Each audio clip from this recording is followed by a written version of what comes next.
Do you believe in magic? That was the question that my grandma asked me when I just turned 10. I could still remember that time, where I sat beside the fireplace, waiting for her to tell me a story like she used to do whenever she was in the mood for it. A story about a world where elves sing, fairies dance, dragons soar the sky, and giants roam the land. A land filled with dangers and mysteries, where the world tree, Yggdrasil, stood tall and watched over all of creation. "Grandma, what is magic?" I asked back then, and she only laughed and lightly patted my head. "Magic is the power that lies within a person's heart," my grandma Agnes replied with a smile. My great-grandfather once told me that the bigger a person's heart is, the stronger their magic is. Back then, I didn't understand what he was trying to tell me, but now I know it well. Magic is in the heart. Is my heart big, Grandma? Can I use magic? All new chapters on Novel Bin. Come. Of course, Ethan. You are my grandson. I'm sure that one day you will also discover your own kind of magic. These memories of my childhood that flashed briefly in my head put a smile on my face. Even though I was wounded all over, and dozens of monsters surrounded me, the fear I felt earlier vanished without a trace. "I'm sorry, but can you lend me your strength one more time?" I asked as I looked at the young lady in my arms, whose life was trickling away like the sands in an hourglass. Blood seeped at the corner of her lips, and even then, it didn't diminish her beauty. Her eyes, that were as red as blood, were still clear, and it made me fall in love with her all over again. "I'm dying, and you're still trying to take advantage of me?" the young lady asked in a teasing tone. "Do you want me to leave you here?" I asked back with a smile. "You want to die? Ha ha ha! I'm just joking." That didn't sound like a joke to Mamie. Even in this helpless situation, I couldn't help but tease her. She knew this as well, so she just played along with me even though she was hurting. I lowered my head and kissed her soft lips. The kiss was sweet, and yet it tasted like blood. When the kiss ended, I laid her down gently on the ground before standing up to face the monsters who had come to end our lives. "The prologue has ended," I said as I held the wand in my hand tightly and pointed it at the fiends who wished for me to die. "The real story starts now." 3 people riding on broomsticks flew across the moonlit sky with determined looks on their faces. Miles away from them, several colorful lights illuminated the heavens as a battle between wizards and witches of 2 different factions was being waged. The 3 people knew that turning back to help their friends would only endanger the person they were trying to protect, so with heavy hearts they flew to the east in order to escape their pursuers. Half an hour later, they saw several lights in the distance and knew that they were nearing a town. After exchanging a few words with her mother and father, the young witch flying in the center of the formation descended from the sky while her parents kept watch of their surroundings. "The time to part has come, my love," the witch said as she looked down at the basket in her arms with tears falling down her face. She held her newborn baby lovingly and kissed his forehead before landing beside a farmhouse. The young witch then walked up toward the doorway and gently placed the basket in her hands on the ground before kneeling beside it. "Please forgive me," the young witch said as she summoned a wand in her hand. "I pray that you will grow up to live a normal and happy life. Know that no matter where I am, I will always think of you and love you with all of my heart." If possible, she didn't want to do this, but in order to let her child live, she had no choice but to do the unthinkable. "Ars vim extermina," the young witch said softly, before lightly tapping the tip of her wand on the child's chest in order to destroy his magic circuits, making it impossible for him to use magic at any point in his life. A second later, a magical crest appeared, where the young witch had tapped her wand, and the baby's body glowed crimson for a brief moment before fading away. Wah! Perhaps the process of having his magic circuits destroyed brought him great pain, so the baby cried his heart out, which almost broke the young witch's heart. Suddenly, she heard the sound of footsteps headed towards the door, so she immediately mounted her broom and flew toward the roof of the farmhouse. Her baby's frantic cries of pain only grew louder, as if sensing that one of the people who love him the most left him behind. The young witch covered her lips with her left hand, as she too wept bitter tears. It was at that moment when she heard the door opening, and a shout of surprise that came from a woman reached her ears. "It's okay, little one," the middle-aged woman said softly as she picked up the basket of the crying baby in her arms. "Please don't cry. The middle-aged woman lightly rocked the basket as she searched her surroundings, hoping to see the person who left such a small and frail baby on her doorstep in the middle of the night. "A baby?" a middle-aged man asked as he walked beside his wife to look at the child that was crying sadly in her arms. "Who could be so heartless as to leave a child like this?" "Dear, please don't shout. You will only make the child cry louder." "Ha! Fine, let's go inside first. It's too cold here. The baby might catch a cold." As the couple entered the house, the young witch raised her wand to erase any traces of magic in the surroundings before mounting her broom once more to join her parents in the sky. She had to leave the town as soon as possible to prevent their pursuers from discovering her tracks. The farther she was away from her child, the safer he would be. Soon, the young witch's parents flew by her side as the three of them headed northwards. All three of them had sad expressions on their faces because they had left one of their family members behind. Even though it wasn't an easy decision to make, they still did it in order to give the child a future of living a normal life as an ordinary human. Riyadh updated stories at novelbin.com several years later. "Come back here, you little rascal." Leaves fluttered in the air as a teenage boy with dark blue hair ran through the fields like a wild horse that had been freed from the stables. His blue eyes were filled with mirth at the prospect of foiling his grandma's plans to send him to St. Clair Academy. For Ethan, going to the academy was boring, so he decided to resist his grandma's plan to tie him up and send him there in a cardboard box. "Ethan, come back here, you dunderhead." An old yet powerful voice called out from behind the boy who was running for his life. "Don't let me get my hands on you, or you will regret it." Ethan chuckled internally because there was no way that his grandma would be able to catch up to him. How could an old hag who did nothing but teach him math all day capture a fit, healthy teenage boy like him?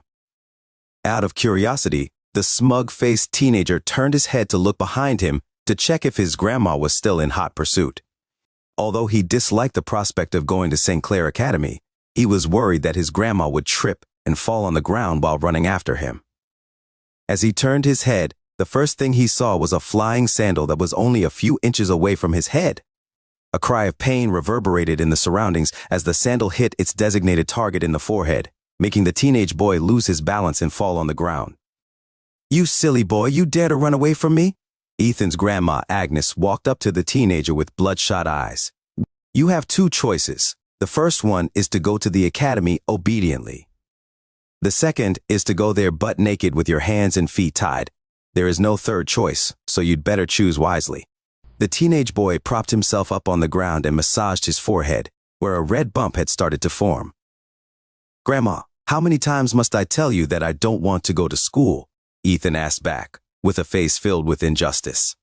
"Besides, Timmy said that St. Clair Academy looks down on commoners like us. How can someone as handsome, charismatic, and awesome as me study in a place like that? Wouldn't that be a waste of my good looks?" Agnes's eyes twitched as she looked at her grandson. Although she agreed that her grandson was handsome, charismatic, and awesome, she still wanted him to study in the prestigious academy in order to find a suitable wife. She was getting older, but Agnes still wanted to hug her great-grandchild.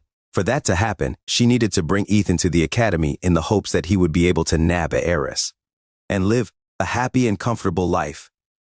The richer, the better. Was that too much to ask? "Ethan, we've had this discussion many times already," Agnes answered. "Every year you refuse to go to school. It has already been 2 years since then.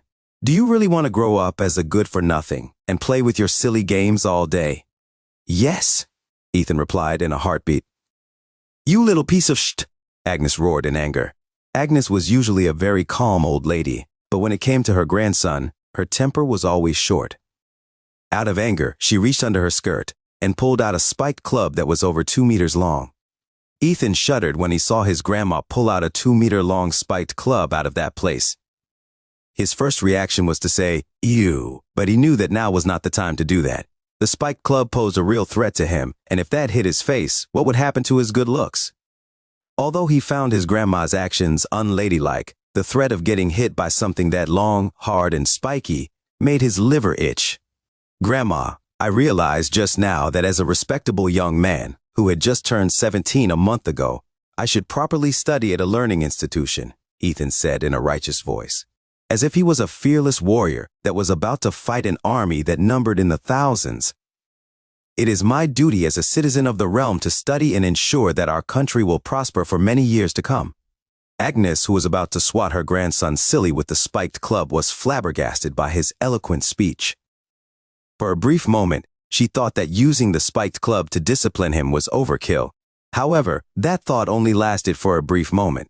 She knew how pretentious Ethan was, so she took the matter in her own hands and kicked his bum repeatedly. The sound of a pig being slaughtered reverberated inside the Gremory residence as Ethan wailed and begged his grandma to stop kicking him. The screaming only stopped several minutes later, and the residence once again returned to its peaceful state. The next day, Ethan and Agnes traveled to the railway station together. Agnes decided to accompany Ethan. Knowing her grandson, she was afraid that the latter would run away and not board the train. The teenage boy knew that if he did something funny, the incident that happened yesterday would happen again. His bum was still aching from the relentless onslaught that it received, and he decided to be obedient for now. And run away later?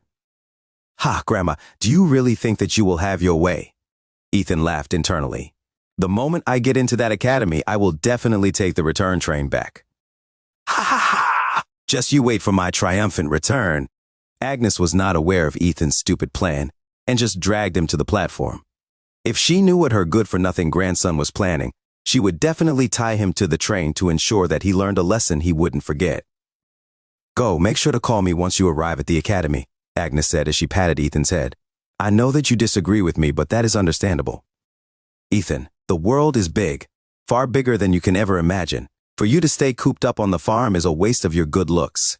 How can my handsome and awesome grandson not accomplish anything in his lifetime? Ethan looked at his grandma with a smile. He felt touched when the old hag called him handsome and awesome. Because of that, he decided to stay in the academy for 2 days before going back home.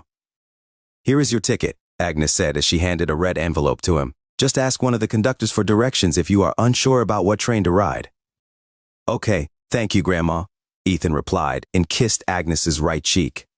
Agnes smiled and kissed her grandson's forehead. When you return, make sure to bring home a beautiful lady. I'll make sure to take good care of her. Ethan rolled his eyes before waving his hand to bid Agnes farewell. Clearly, his grandma still hadn't given up on hooking Ethan up with a beautiful girl so she could hold her great-grandchild. As Ethan walked towards one of the conductors in the station, he saw something running towards him out of the corner of his eye. Before he could even react, he was pushed down abruptly and fell on his butt, which made him cry out in pain because his bum, that had been repeatedly kicked yesterday by his grandma, had suffered another beating before he could even leave his hometown behind. Enduring the pain, he glared at the one responsible for the incident and gave them a piece of his mind. Hey, watch where you're going! Ethan wasn't able to continue his shouting as his gaze landed on the person that bumped into him just now. A young lady with long silver blonde hair slowly stood up from the floor and glanced in his direction. This glance only lasted for a brief moment before she picked up one of the small red envelopes on the ground and hurried away. You could have at least said sorry, Ethan grumbled before picking up the red envelope lying on the ground beside him. Ha, what a bad start. The young teenager sighed before approaching one of the uniformed staff members in the train station to ask for directions. Excuse me, sir, Ethan said as he looked at the name of the train he was going to ride in his ticket. This is my first time in the train station, and I was wondering if you can help me find the platform for the Brynhilder Express. The middle-aged man looked at the teenage boy with a smile before pointing to his right side. Just head straight until you see a black door that is being guarded by 2 men wearing black uniforms, the middle-aged man said. Show them your ticket, and they will allow you to pass through the door. You better hurry up. There's just 15 minutes before your train departs. Thank you, sir. Ethan bowed his head to thank the middle-aged man before running in the direction he had pointed earlier. Ethan might be reluctant to go to the academy, but since his grandma asked him to go, he would at least make sure that he stayed there for a day or two before returning home. It didn't take long before he saw the 2 men that the train staff was talking about. Show me your ticket, one of the men stated as soon as Ethan tried to walk past them. Only the students of the academy are allowed past this point, the other man said as he eyed the teenage boy with a critical gaze. The two men had intimidating looks on their faces, which made Ethan subconsciously take a step back out of fear. Clearly, they were not the friendly type, so he decided to not mess around anymore and handed them his ticket obediently. VIP room ticket? One of the men arched an eyebrow after seeing the ticket that Ethan had handed to him. Very well, you may pass. Make sure to only enter the compartment that is designated on your ticket. Do you understand? Yes, sir, Ethan stuttered. Go, the other man said. The train will be departing soon. Ethan nodded his head and entered the door as he was told. After entering the door, he went down a flight of stairs leading underground. Since he was in a hurry, he didn't have time to appreciate the unique design of the stairwell, which didn't match the setting of an old train station. Welcome to Brynhildur Express, a young lady with light brown hair said with a smile as soon as Ethan walked towards her. The train will be departing soon. So, please show me your ticket so you can enter the train. Ethan did as he was told and showed her his ticket. VIP compartment number 69. The young lady's smile became brighter when she found out that she was dealing with a VIP student. You can board the train now. Please allow me to help you with your luggage. Thank you. Ethan smiled back at the kind young lady who was being very helpful to him. A few minutes later, he sat inside a very spacious and classy compartment, which made him wonder if his grandma had prepared all of this beforehand to ensure that he wouldn't try to run away. Grandma really loves me, Ethan said softly. Fine. I'll stay in the academy for a week before going home. While Ethan was enjoying the comfort of his VIP compartment, the silver-haired beauty that he had bumped earlier was arguing with the two men that were guarding the door that led to the Brynhildur Express. Young lady, do not make things difficult for us, one of the men said as he barred the door with his body. Only those with the right ticket can pass through this door. But this is the ticket that my aunt gave me, the teenage beauty argued. Are you telling me that Professor Ophelia made a mistake? The other man glanced at his partner for his opinion, but his partner only shook his head.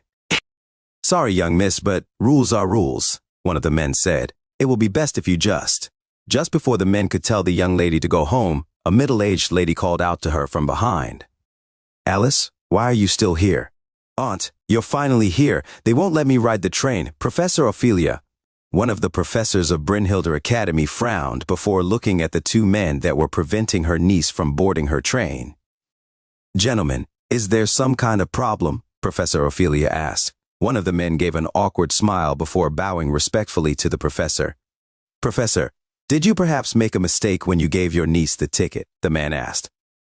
Her ticket isn't meant for the Brynhildur Express. It's meant for the St. Clair Express.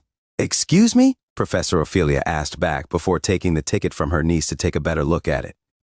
A glance was enough to tell her that the ticket was indeed meant for a different train, which made her frown. Sorry, Professor, but rules are rules, one of the men said. I really can't make an exception, even if it is you, Professor. The words of the guard broke Professor Ophelia out of her daze, which made her nod her head in understanding. Sorry about this, Professor Ophelia replied with a smile. It seems that my age is catching up to me. I'll personally take my niece to the academy.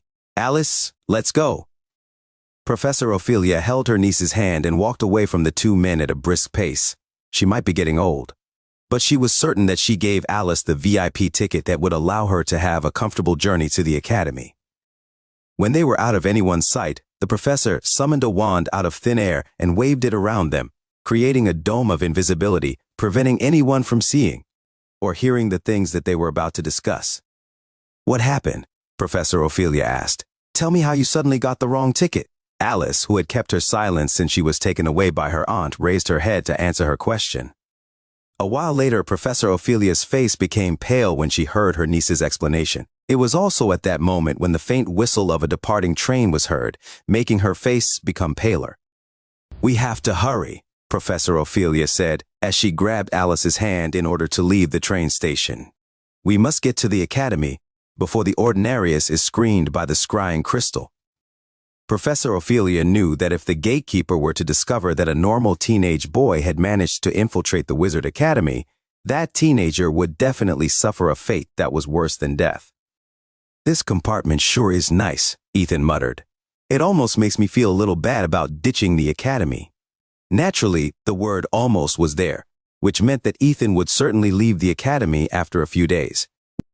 The train had just left the station, and the blue-haired boy had nothing to do but admire the passing scenery outside his window. Although there was a smile on his face, deep inside he was feeling anxious. This was the first time he had left his home, and he would be lying if he said that he wasn't scared of going to an unknown place filled with strangers. While Ethan was deep in thought, he heard the call of a lady asking if anyone wanted to buy some snacks from her trolley. The blue-haired boy then opened the door of his compartment to check if there was something that he could buy from the lady's trolley. "Yes, dear. Did you find something to your liking?" a middle-aged lady asked with a smile. "How much do the potato chips cost?" Ethan pointed at the big pack of potato chips that was on top of the trolley. "5 coppers, the middle-aged lady replied. "How many would you lick?" The middle-aged lady's body stiffened after taking a good look at the blue-haired boy who was still checking the snacks on her trolley. From the depths of her brown eyes, a hint of surprise and excitement could be seen. "Dear, why don't we go inside your compartment first?" the middle-aged lady proposed. "That way, we won't be blocking anyone's path. What do you think?" Ethan looked at the surroundings and noticed that the lady and her trolley were indeed blocking the aisle. Because of this, he decided to invite her inside his compartment so they wouldn't bother anyone. "Of course," Ethan replied. "Please come in." All new chapters on Novel.com. The middle-aged lady smiled as she pushed her trolley inside Ethan's compartment. After taking a long and hard look at the boy, she was now certain that he was someone that wasn't supposed to be on the Brynhilder Express. "Please, take a seat," Ethan said in a very polite manner. Ethan's grandma, Agnes, trained him to be respectful to ladies, especially to the elderly. Although they weren't that rich, she made sure to teach her grandson how to be a proper gentleman. Of course, Ethan only applied the things he learned from his grandma to other ladies. Family members weren't included in the gentleman's code. "Thank you, I'll accept your offer." The middle-aged lady sat across Ethan and watched him with a hint of amusement in her eyes. "Is this your first time going to the academy?" "Yes." Ethan raised his head to make eye contact with the middle-aged lady. "My grandma wanted me to study a business-related course at the academy and bring home a beautiful noble lady as my wife." "Is that so? Your grandma must be a very wise person." The middle-aged lady chuckled. "Well, my grandma is indeed very wise, but she likes to spank me all the time. I mean, I'm already 17. It would be embarrassing if others were to know about IIT. The middle-aged lady arched her eyebrows. "So you say, but you're actually telling me this? Aren't you afraid that I will spread the news that you're still being spanked at your age?" Ethan chuckled before shaking his head. "I'm sure that a lady as beautiful as you wouldn't spread this news to other people." "Oh, my so young and already a sweet talker." The middle-aged lady wasn't able to stop herself from chuckling after hearing the teenage boy's reply. It seems that the noble ladies in the academy are in danger. A wolf in sheep's clothing is about to sneak inside their pen. Ethan didn't know why, but for some reason, he felt at ease while talking to the middle-aged lady whose calming presence reminded him of his grandma back home. Before he knew it, almost 15 minutes had passed, and the middle-aged lady finally decided that it was about time to leave. "Since it's your first time going to the academy, you can have this one for free," the middle-aged lady said as she gave Ethan the biggest pack of potato chips on her trolley. "Also, take this as a souvenir of our meeting." The middle-aged lady took out a black bracelet from her pocket and personally attached it to Ethan's wrist. "Ethan, remember this." The middle-aged lady held the blue-haired boy's hand in a gentle way. "No matter what happens, do not remove the bracelet. It is a good luck charm that will keep you safe in the academy." Ethan felt touched because, aside from his grandma, this was the first time that an older person had given him something for free. At first he wanted to refuse, but the kind lady's words touched his heart, making it hard for him to reject her generosity. "Thank you, Auntie," Ethan replied. "If in the future our paths cross again, I will definitely return this favor." The middle-aged lady smiled. "Very well. I will keep your words close to my heart. I look forward to meeting you again in the future." After those parting words, the middle-aged lady finally left the VIP compartment and continued to make her usual rounds. She had been assigned by her superiors on the Brynhilder Express to look for those who had lost their way and ensure that all of them would be kept safe from harm. "I better tell my superiors as soon as I get off the train," the middle-aged lady muttered. Things are going to get interesting in the academy.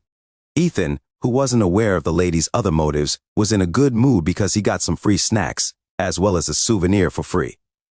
What a kind lady, Ethan said as he opened his bag of chips. I wish there were more people like her in the world. At that exact moment, the train entered a tunnel. Although it was dark, Ethan didn't mind it one bit.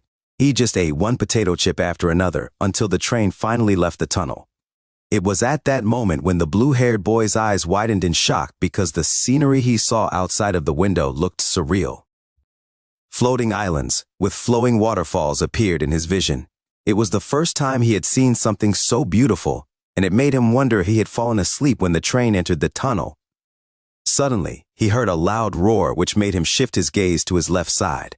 Ethan's jaw and the potato chip he was about to eat dropped when he saw a giant eye looking at him from outside his window. A few seconds later, the eye moved away, revealing a large creature with red scales and two magnificent wings on its back.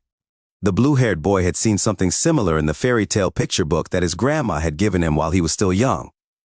Although he didn't know if he had fallen into some kind of daydream or not, one thing was for sure. What he was seeing right now looked so real that it would be very hard for him to know if he was really dreaming or not.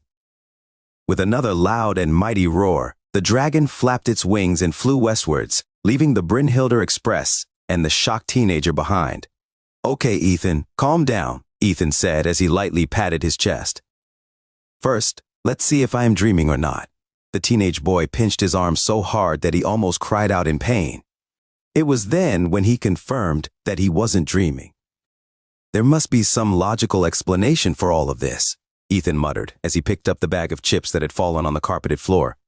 I mean, since I saw it, others might have seen it too, right? But why isn't anyone on the train shouting? The blue-haired boy thought long and hard and came to a conclusion. Dragons flying near trains was a very normal thing to happen. Maybe it's because I was raised in the countryside, so I'm not aware of something so common, Ethan muttered. Maybe this is the norm for people in the big cities. Maybe Grandma was right. Perhaps I should see the world more so I won't remain ignorant. After finally finding an explanation that could satisfy him, the blue-haired boyance again started to eat his potato chips, while admiring the picturesque scenery outside of his window. Although he was still feeling doubtful about what he had just seen a while ago, he believed that he would better understand the situation once he arrived at the academy and learned a few things from it. Astraeus, I know that it will be difficult, but please do your best to arrive at the academy before the Brynhilder Express does, Professor Ophelia said as she lightly patted the back of her griffin. My reputation and that boy's life are at stake. The griffin gave a low shriek of acknowledgement as it flapped its mighty wings to traverse the Rostrever forest. The professor, as well as Alice, hurriedly left the station and went to the nearest magic gate in order to go to the wizard world. Fortunately, Professor Ophelia left her mount, Astraeus, near the magic gate at the station.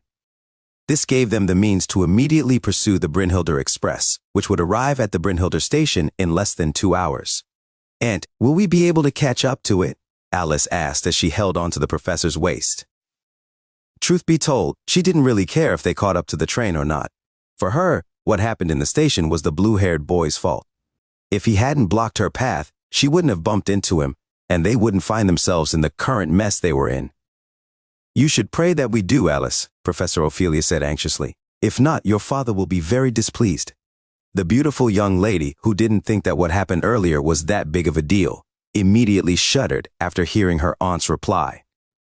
Of all the people that Alice didn't want to offend or disappoint, it was none other than her father, who was the current minister of the Magic Bureau, who managed the concerns of the entire wizard world. An hour later, Astraeus gave a resounding shriek as if informing Professor Ophelia about something. Hearing her mount's report, the professor took out her wand and lightly tapped it on the monocle on her right eye. Immediately, her vision zoomed in on the distance. There, she saw the train that they were trying to catch up to, which gave the professor renewed hope. Unlike the train that was fixed to how the railway was built, a griffin could take shortcuts and soar over mountains, allowing for faster travel. Now that her target was in sight, Professor Ophelia asked her loyal mount to take the shortest route to the station where the children would disembark. As Astraeus was about to give a positive reply, a mighty roar reverberated in the surroundings, which forced the griffin to take a nosedive towards the ground. A moment later, searing hot flames flew past the place where the griffin was flying earlier. If Astraeus didn't descend right away, it might have been roasted to oblivion alongside the two witches that were mounted on his back. An adult red dragon, Alice cried out in alarm as the monstrous beast started to chase after them. Adult dragons were one of the apex predators of the wizard world, and they took great pleasure in hunting down any hippogriffs and griffins that happened to cross their way. Professor Ophelia knew that this was a matter of life and death, so she took out her wand and instructed Alice to do the same. All new stories at NVLB.com. Repeat after me, Noobs Atra Fumus. Do you understand? Professor Ophelia asked as she pointed her wand at the red dragon who was following behind their back. Alice nodded and also pointed her wand at the dragon. At the count of 3, Professor Ophelia stated. 1, 2, 3. Noobs Atra Fumus. Jet black smoke erupted from the tip of their wands, blocking the dragon's sight. The smoke then expanded in their surroundings, covering the entire forest in a cloud of black smoke. This wasn't the first time that Professor Ophelia had used this spell while traveling in the wizard world, and her mount, Astraeus, already knew what to do in this situation. Using the smoke screen as cover, the griffin flew as low as possible, nearly touching the ground in the process. It was looking for a safe place to hide in order to escape the dragon's pursuit, while the black smoke was still active. Fortunately, its keen eyesight allowed it to find a dense patch of trees in the distance, which was a perfect cover from the red dragon that was hot on its heels. A moment later, a loud roar of annoyance reverberated in the surroundings, scaring almost all of the wildlife in the forest. As all the creatures, big and small, ran to find a place to hide, Astraeus landed on the ground and squeezed itself into the dense patch of trees before crouching down. Professor Ophelia covered Alice's mouth with her hand as she carefully observed their surroundings. The spell she cast was a multi-purpose spell that not only blocked one's vision, but also erased any scent in the environment. Its effect would linger for half an hour before dispersing completely, which was enough time for them to evade the dragon's sharp sense of smell. Suddenly, a black shadow passed over the trees they were hiding in. Professor Ophelia gripped her wand tightly, while her other hand remained over Alice's lips, preventing the girl from uttering a single word that might alert the dragon of their whereabouts. Finally, after what seemed like an eternity, Astraeus gave a short shriek, telling the professor that it could no longer sense the dragon in the surroundings. "Fly low for now, Astraeus. Run if you have to," Professor Ophelia said as she sighed in her heart. "That dragon might still be around. It is best that we keep out of its sight for the time being." The griffin nodded its head in understanding and began to run through the forest like a horse, while looking for a place where it could freely open its wings to fly. Professor Ophelia felt very bitter about the appearance of the red dragon, because it was the worst timing ever. If the red dragon hadn't appeared, they would have definitely been able to beat the train to the station and apprehend the boy before the Magic Bureau got wind of his existence. "Everyone, we have arrived at our destination," the train conductor said as he shook a handbell in his hand. "Make sure that you don't leave any of your luggage behind you as you depart the train." "I repeat, we have arrived at our destination. Make sure that you don't leave any of your luggage behind as you depart the train. We have arrived at Brynhilde Station." Ethan opened the door of his compartment and walked down the aisle carrying his bags. Was it supposed to be Brynhilde Station? Ethan thought. If I remember correctly, it should be Stanmore Station. From there, it would be a 5-minute walk to the gates of St. Clair Academy. The blue-haired boy still had his doubts, but since they arrived at the train's destination, he had no choice but to disembark. As soon as he left the train, he saw all the teenage boys and girls being ushered to several carriages that lined up the side of the station. "Each carriage can be shared by 4 people, the station master said, as he and his subordinates helped guide the students who had arrived at the station. First years to the left, second years to the right, third years and above, you already know where to go. Don't tarry here and go to your own lanes." Ethan, who had been enrolled as a first year by his grandma, lined up on the left where several teenage boys and girls that were around his age had lined up as well. "Please prepare your train tickets," the station master stated. "Your carriage will be determined by your train ticket. Economy class goes to the black carriages, first class gets the purple ones, and VIP tickets get the golden carriages." Those who have very important person tickets, please come to me. Ethan looked at his ticket and saw the words VIP written in bold gold letters on its upper left side. Seeing that his ticket was indeed a VIP ticket, the blue-haired boy walked towards the station master and presented his ticket to him. I see, so you're one of the VIPs of the first years, the station master said as he scrutinized Ethan's ticket. Very well, come with me. All the first years who had lined up on their respective platforms gazed at Ethan with a look of jealousy and envy. VIP tickets were a form of status. They could only be obtained by people of high status in the magic world. Students who received such a ticket were those who came from highly influential families, or those who had high positions in the Magic Bureau. He's a first year? I better form a good relationship with him later. I hope we were in the same class. If I become his friend, wouldn't that mean that I'll be able to rub shoulders with the nobility? He's quite good looking. Is he perhaps single? Mother said that I should look for high-ranking nobles. Even if they only make me their concubine, I will be secure for life. Murmurs spread throughout the surroundings as Ethan was taken away by the station master. All of them wanted to be on good terms with the blue-haired boy, who seemed to belong to a very influential family in the magic world. However, not all of them were thinking along these lines. A young lady with light brown hair and green eyes looked at the blue-haired boy in the distance in confusion. How can he possibly be here? The young lady thought. Are my eyes deceiving me? Is he perhaps a different person? The young lady wasn't quite unsure if the blue-haired boy was someone she knew or not. It doesn't matter. The young lady handed her ticket to the staff member in front of her. If it is really him, we will meet at the testing site later.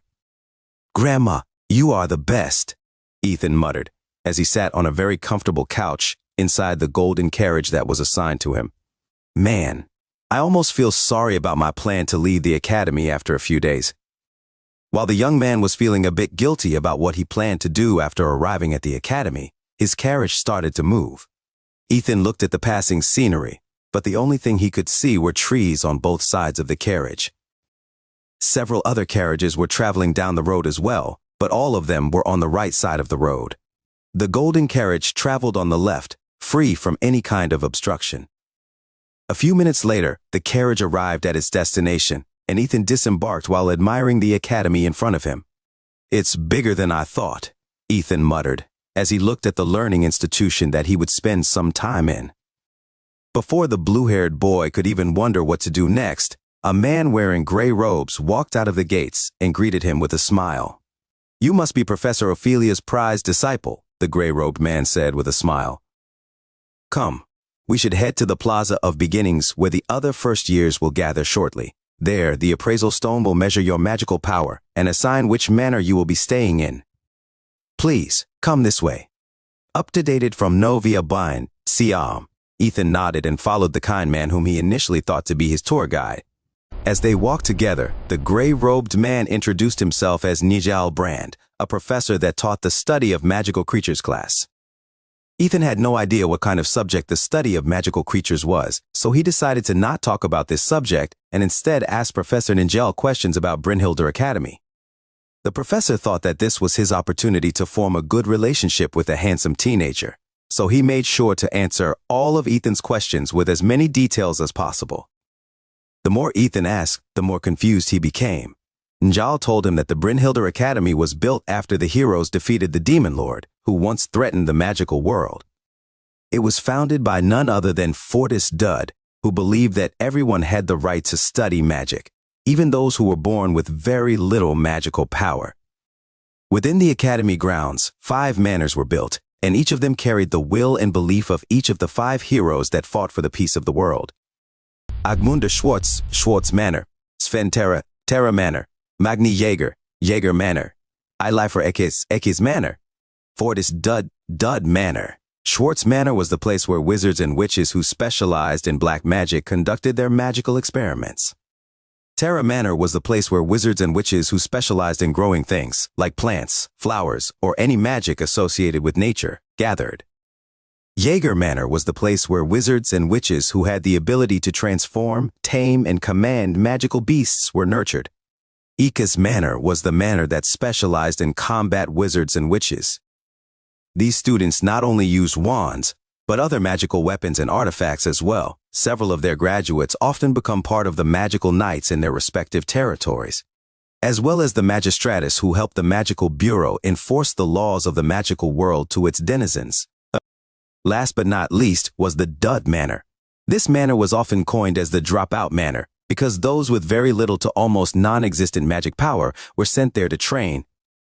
All of its residents were called dud, and in time, this term had become a derogatory slang that was used by Edalist professors and students in the academy, who looked down on the talentless and magically crippled students who had enrolled at Brynhildr Academy.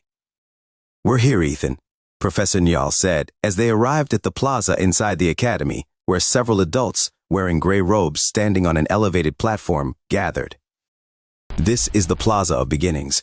But since you are here because of a professor's recommendation, you may stand in the VIP area beside the appraisal stone. If I remember correctly, there are only 5 VIPs this year, and you are one of them. I look forward to what manor you will be placed in. By the way, I am one of the professors supervising the Jaeger Manor. If you have any questions regarding magical beasts, you can come find me anytime."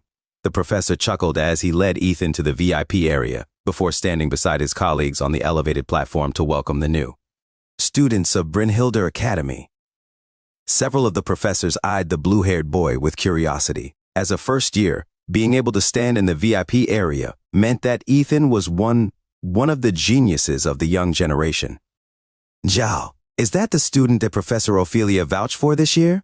an old wizard with a long white beard asked. "Yes, Headmaster," Professor Njal answered. "His name is Ethan." "Ethan?" The old wizard played with his beard as he gazed at the blue-haired teenager from head to foot. A few minutes later, the corner of his lips rose up into a smirk as if he found something very amusing. "Looks like this school year will be more lively than the one we had last year," the old wizard mused. "Professor Ophelia, you have brought a very interesting first year to the academy." The headmaster of Brynhildr Academy chuckled internally as he looked at the anxious-looking teenager in the distance, who had no idea what was about to happen to him next. Half an hour later, all the students of Brynhildr Academy had gathered in the Plaza of Beginnings. Standing beside Ethan were 4 more students who were also chosen as VIP candidates, who were personally chosen by the top professors of the academy.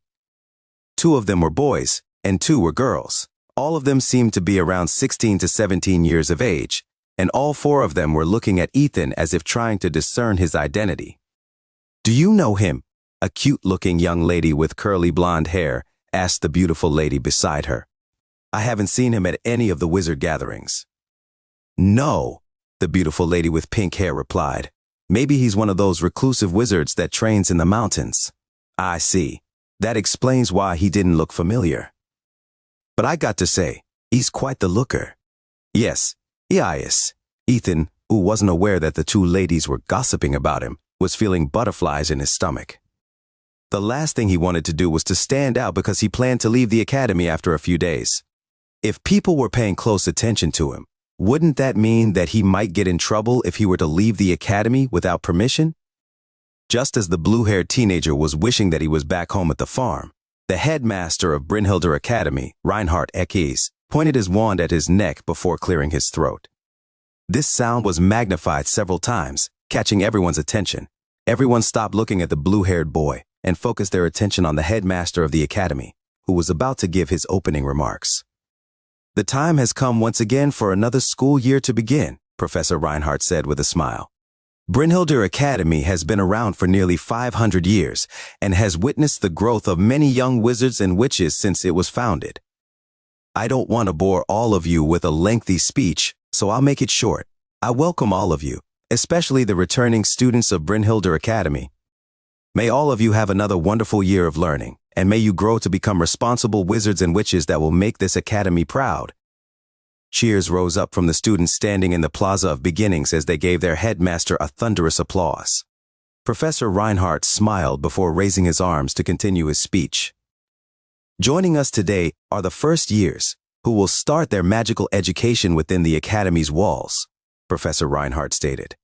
"The study of magic isn't just about learning more powerful spells and concocting potions. True magic is the magic that comes from everyone's hearts, for this is the unique magic that allows you to be different from the rest. Although the study of magic branches out into different paths, all roads lead to Yggdrasil. The magic that had been given to you by the great world tree of magic on the day of your birth will one day usher in a new era of prosperity. Because of this mission, Brynhildr Academy was founded. So, it's fine to fail. It is fine to make mistakes. It is fine to feel helpless. Know that this is all part of the learning process. I promise you 1 year from now, when you walk out the doors of the academy, all of you will have become a brand new and better version of yourselves. Reinhardt then raised his wand and pointed at the sky. The other professors behind him did the same. One by one, the second years, third years, fourth years also pointed their wands to the sky, as they joined the professors in signaling the start of the school year of Brynhildr Academy. May the flames of magic burn forevermore, Professor Reinhardt shouted. Ethan Principium! Ethan Principium! The professors, as well as the second-year students and above, all shouted in unison. A few seconds later, a dazzling ray of light burst forth from the tips of countless wands and flew towards the sky, creating an aurora of different colors. Although everyone used the same spell, the colors of the light that came out of their wands weren't the same. Some were white, some were black.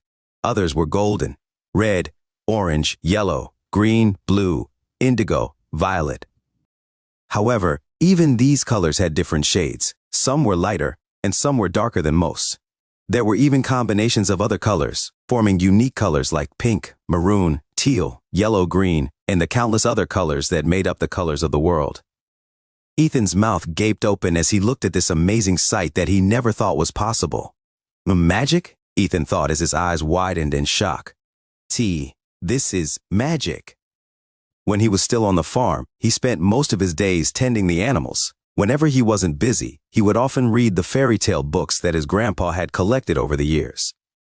These books had introduced him to the world of wizards and witches that flew in the sky riding broomsticks, as well as shooting magic out of their wands. For the blue-haired boy, these stories weren't real, and simply a fantasy that was written to entertain people. However, right now, he was seeing this fantasy come to life. When the aurora faded, several colorful particles of lights descended upon the sky and landed like snowflakes to the students in the Plaza of Beginnings, blessing them with the beauty of magic. As they embark on another school year inside Brynhildr Academy, where they would continue to learn the many ways they could improve their magic. Everyone, we will now start the sorting of the first years, Professor Reinhardt said with a smile. Once I call your name, please place your hand on the appraisal stone. It will tell you which manor you will be staying at. However, know this, the manor is only a place where you will spend your days to rest within the academy grounds. It is not a label that defines you for what you are. No matter how powerful or how weak your magic is, let your heart lead the way to greatness. Another round of applause reverberated in the Plaza of Beginnings. Even Ethan clapped his hands because he felt touched with the headmaster's words. However, after clapping a few times, the blue-haired boy finally realized what the nagging feeling that he had been feeling was ever since he saw the magical display. Grandma, I think I rode the wrong train, Ethan said internally as the feeling of anxiety increased with each passing second. He never thought that a normal farm boy like him would suddenly find himself in the midst of wizards and witches who all excelled in the power known as magic. Now, first years, it's time for all of you to be sorted with the appraisal stone, Professor Reinhardt said. However, before that, let me introduce to you the 5 pillars of the first years. Professor Reinhardt pointed at the 5 people who were standing at the VIP area near the appraisal stone. Every school year, the chosen professors would look for the most talented wizards and witches in the magic world that were between the ages of 15 and 17. These students would be brought to the Brynhildr Academy and their school tuition and other school expenses would be waived by the academy. They would also receive a monthly allowance of 500 gold coins, which wasn't an exuberant amount of money, but it would allow them to live a comfortable life in the academy. The potato chips that Ethan wanted to buy were 5 copper coins. 1 silver coin is worth 100 copper coins, and 1 gold coin is equivalent to 100 silver coins. Everyone, please introduce yourselves. Professor Reinhardt smiled at the 5 teenagers who had been chosen to become the pillars of the first years. A handsome blonde-haired boy stepped forward, making everyone look at him. Langston Kerr, Langston said in an arrogant tone. Well, I look forward to working with all of you this year. Murmurs spread among the students as they looked at the handsome yet arrogant teenage boy that had introduced himself. Kerr, is he a member of that ducal family?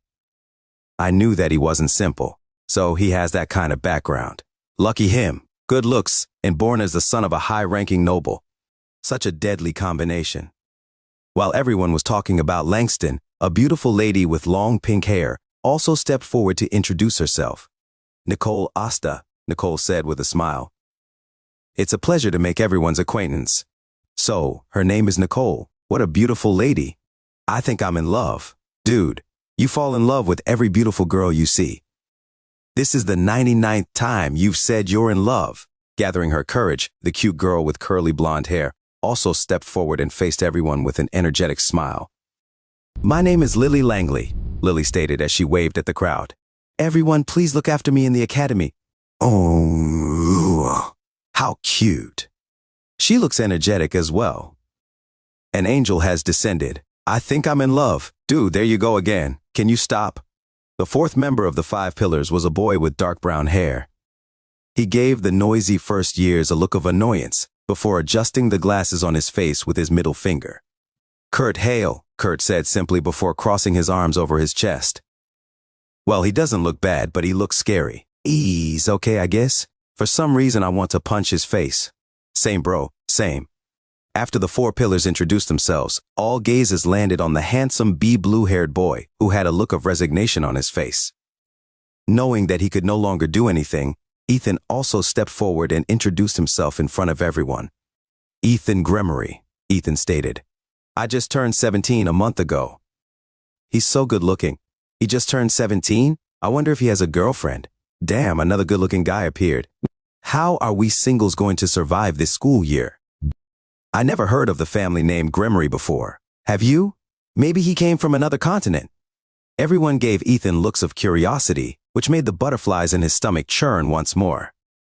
Even so, the blue-haired teenager was able to keep a calm expression on his face, making the girls look at him favorably. It is indeed him, a young lady with light brown hair exclaimed internally as she looked at the blue-haired boy in the distance. But what is he doing here? Grandma didn't tell me that he was also a wizard. Also, how did he become one of the pillars? Just how did this happen? The young lady's gaze locked on Ethan's face and looked at him with a face filled with injustice. I'll ask him later, the young lady thought as she clenched her fists. He has a lot of explaining to do. Professor Reinhardt clapped his hands together in order to catch everyone's attention. Now, let the sorting begin, Professor Reinhardt said as he made a gesture for the pillars to touch the appraisal stone. Who wants to go first? Without even waiting for anyone to reply, Langston walked towards the white crystal that was as big as a basketball ball. This was the appraisal stone of Brynhilder Academy that had been around since the day that the academy was founded. Langston then placed his hand on top of the white crystal with a confident smile on his face. A second later, black flames rose upwards from the appraisal stone. The flames had so much intensity that those who saw it felt as if it could burn the entire plaza if left unchecked. However, contrary to the first year's expectations, the flames disappeared without a trace after 10 seconds and 2 words shining in black letters hovered in the air. Schwartz Manor. A round of applause spread in the plaza as the members of Schwartz Manor cheered for the newest member of their residence. Professor Reinhardt smiled as he nodded his head before telling Langston to step aside. Next, please, Professor Reinhardt made a gesture, and Nicole stepped forward to continue the ceremony. As soon as her hands touched the appraisal stone, red flames shot out of it, followed by a column of water. These 2 elements intertwined with each other, like 2 dragons doing a courtship dance. Everyone who saw this scene was mesmerized due to how beautiful it was. When the 2 dragons melded together, the words, Iki's Manor appeared in front of everyone. Such a promising young witch, one of the professors sighed as she clapped her hands. She will definitely be the darling of her house. Suddenly, the cute girl, Lily, ran towards the appraisal stone and playfully touched it with her hand. An illusionary white fox with 4 tails appeared and ran in circles in the air, going higher and higher until it burst out in a shower of white sparks, falling down on everyone like snowflakes. A moment later, the words Jaeger Manor appeared, making the members of her manor cheer for her. So troublesome, the boy with dark brown hair with spectacles muttered as he also placed his hand on the appraisal stone. Suddenly, several vines filled with thorns appeared around him and spread in the surroundings.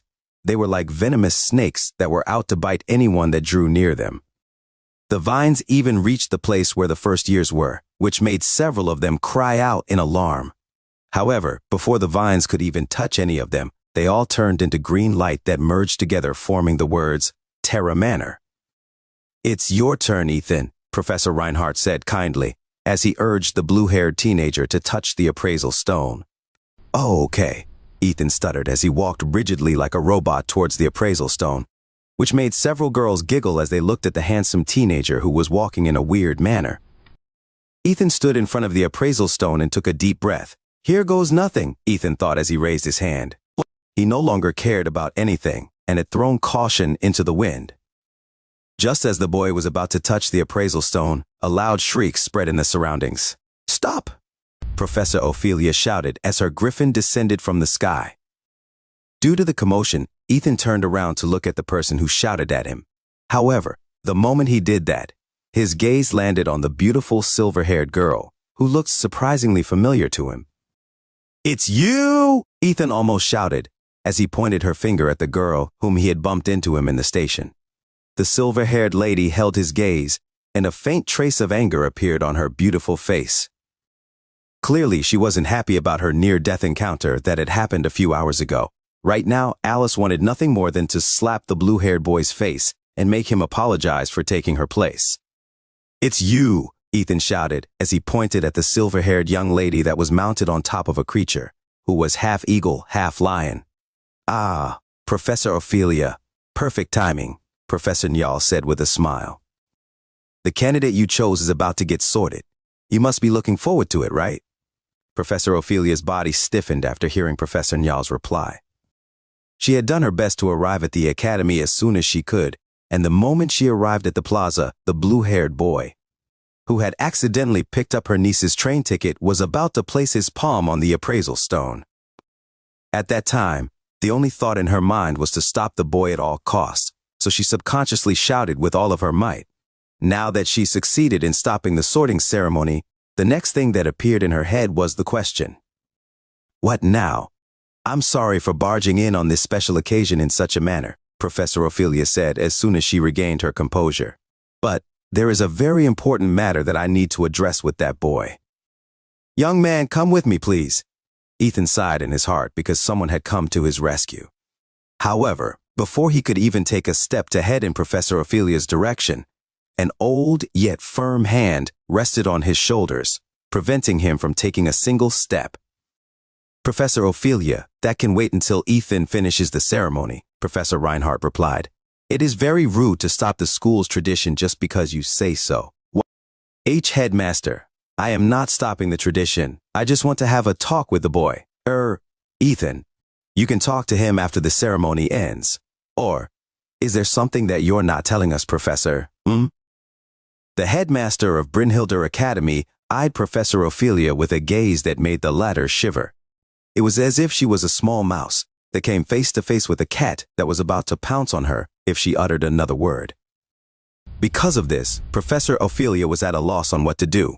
Seeing that her aunt couldn't do anything, Alice stepped forward to tell everyone that the boy was only an ordinary person and accidentally rode the wrong train that brought him to Brynhilder Academy. However, before she could even say anything, the tip of Professor Ophelia's wand touched her back. "Silentium," Professor Ophelia said in a tone that was barely a whisper, preventing anyone from hearing her. Immediately, Alice lost her voice and was unable to say what she was going to say no matter how much she tried to speak. "Dear, it's no use," Professor Ophelia whispered in Alice's ear as she motioned for her niece to stop. "We can't do anything right now." Professor Ophelia lowered her head in resignation because the headmaster of Brynhilder Academy was someone that she couldn't cross no matter what. Seeing that the headmaster was adamant to let Ethan finish the ceremony, she could only accept the fact that she would be punished severely for letting an ordinary mortal enter the grounds of the Academy of Magic. "Go ahead, Ethan," Professor Reinhardt said with a smile. "Don't worry, all you need to do is place your hand on that appraisal stone and it will be over." But, headmaster, I think it is best if I talk to Professor Ophelia. It seems that she really has something very important to tell me, Ethan replied. You can talk to her later, Professor Reinhardt stated as he pointed at the appraisal stone behind Ethan. Come now, the ceremony has already been delayed enough. There are other first years waiting for their turn. Ethan gave a sidelong glance to Professor Ophelia, but the latter had her head lowered, not making eye contact with him. Only the silver-haired beauty, who was now unable to talk, glared at him, making him subconsciously take a step back. Don't worry, Ethan, Professor Reinhardt patted the boy's shoulder. You're thinking too much. Everything is going to be fine. Before Ethan could even give a reply, the headmaster of the academy flicked his wand. A second later, Ethan's hand moved by itself and placed it on top of the appraisal stone, making the blue-haired boy scream internally. No blazing flames rose up in the air. No magical creatures appeared to dance in front of everyone. No magical lights of various colors spread in the surroundings. Updated from Novia being Opamol, all that everyone could see was nothing. The professors all frowned. Some of them even squinted their eyes in order to see if there was some kind of magical effect coming out of the appraisal stone that they were just unable to see. A few seconds passed with still nothing happening. Professor Ophelia sighed in her heart as she looked at the boy who wasn't supposed to be in the academy, looking awkwardly at the stone in front of him. At that moment, the black bracelet that had been given to Ethan by the middle-aged lady who was selling snacks in the train vibrated. The vibration was very subtle that even Ethan wasn't able to feel it due to how anxious he was feeling. Suddenly, a faint spark appeared above the appraisal stone. The spark lasted for only 4 seconds before disappearing completely. A dud? Professor Nya blinked in confusion. Professor Ophelia chose a dud? The sound of murmurs spread in the surroundings as Professor Reinhardt chuckled and patted Ethan's shoulder. Looks like the Dud Manor is getting a new member today, Professor Reinhardt announced. Over a dozen individuals started to clap their hands and cheer for Ethan. Clearly, they were very happy that they were going to have a new member who would share their suffering. Yes, they were the members of the Dud Manor, the manor that was designated for those who had very little to almost non-existent magic powers. Professor Ophelia, who saw this, felt as if she had been spared from being executed by the guillotine. A dud might be the lowest member of the magic society and was almost no different from ordinary humans. However, a dud is still considered half a wizard or witch, so the professor who had resigned herself to her fate felt elated. Fortunately, he is a dud. Professor Ophelia looked at the blue-haired boy who now stood stiffly beside the other 4 pillars. Thank the gods. Ethan, who stood at the same place as the other pillars of the academy, didn't share Professor Ophelia's happiness. In fact, he was feeling very awkward as he endured the gazes of the 4 people beside him as they looked at him weirdly. Filthy dud, Langston snorted. To think you would share the same honor as me. How infuriating. Truth be told, Langston wanted to spit at the blue-haired boy, but since he was a candidate chosen by a professor, he didn't dare to do so. Although he was a member of a ducal family inside Brynhilder Academy, he couldn't offend any professor, especially someone like Professor Ophelia, who had recently become an honorary magistratus. Now that the pillars have finished being sorted, may I ask all the first years to fall in line, Professor Reinhardt stated. All of you need to be sorted, and after that, we will begin the initiation ceremony. I look forward to everyone's performance. Ethan, who was still in a state of shock and confusion, noticed someone in the long line of first years, who was staring intently at him. Eh? Ethan blinked as he looked at someone he knew very well. What's she doing here?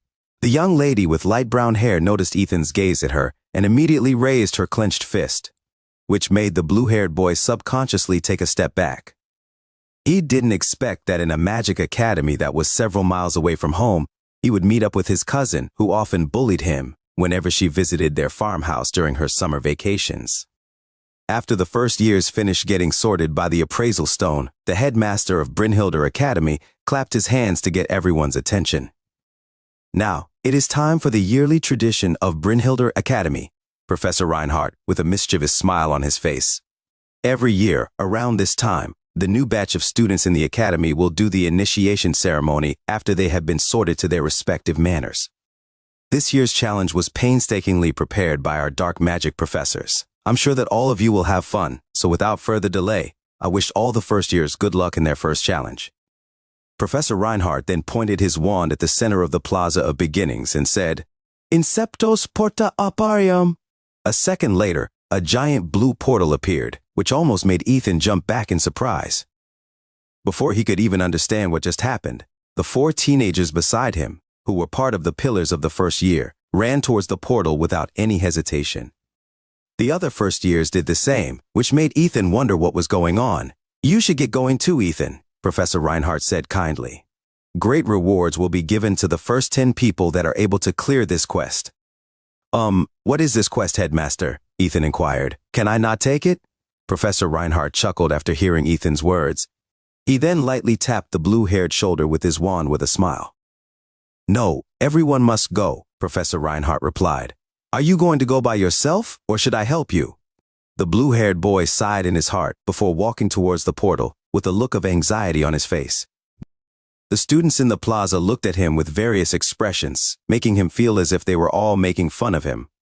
When Ethan was only a step away from the portal, he took a deep breath before taking that last step to the unknown. As soon as he entered the portal, it disappeared, leaving the first years no way out of the challenge that was given to them as their initiation ceremony.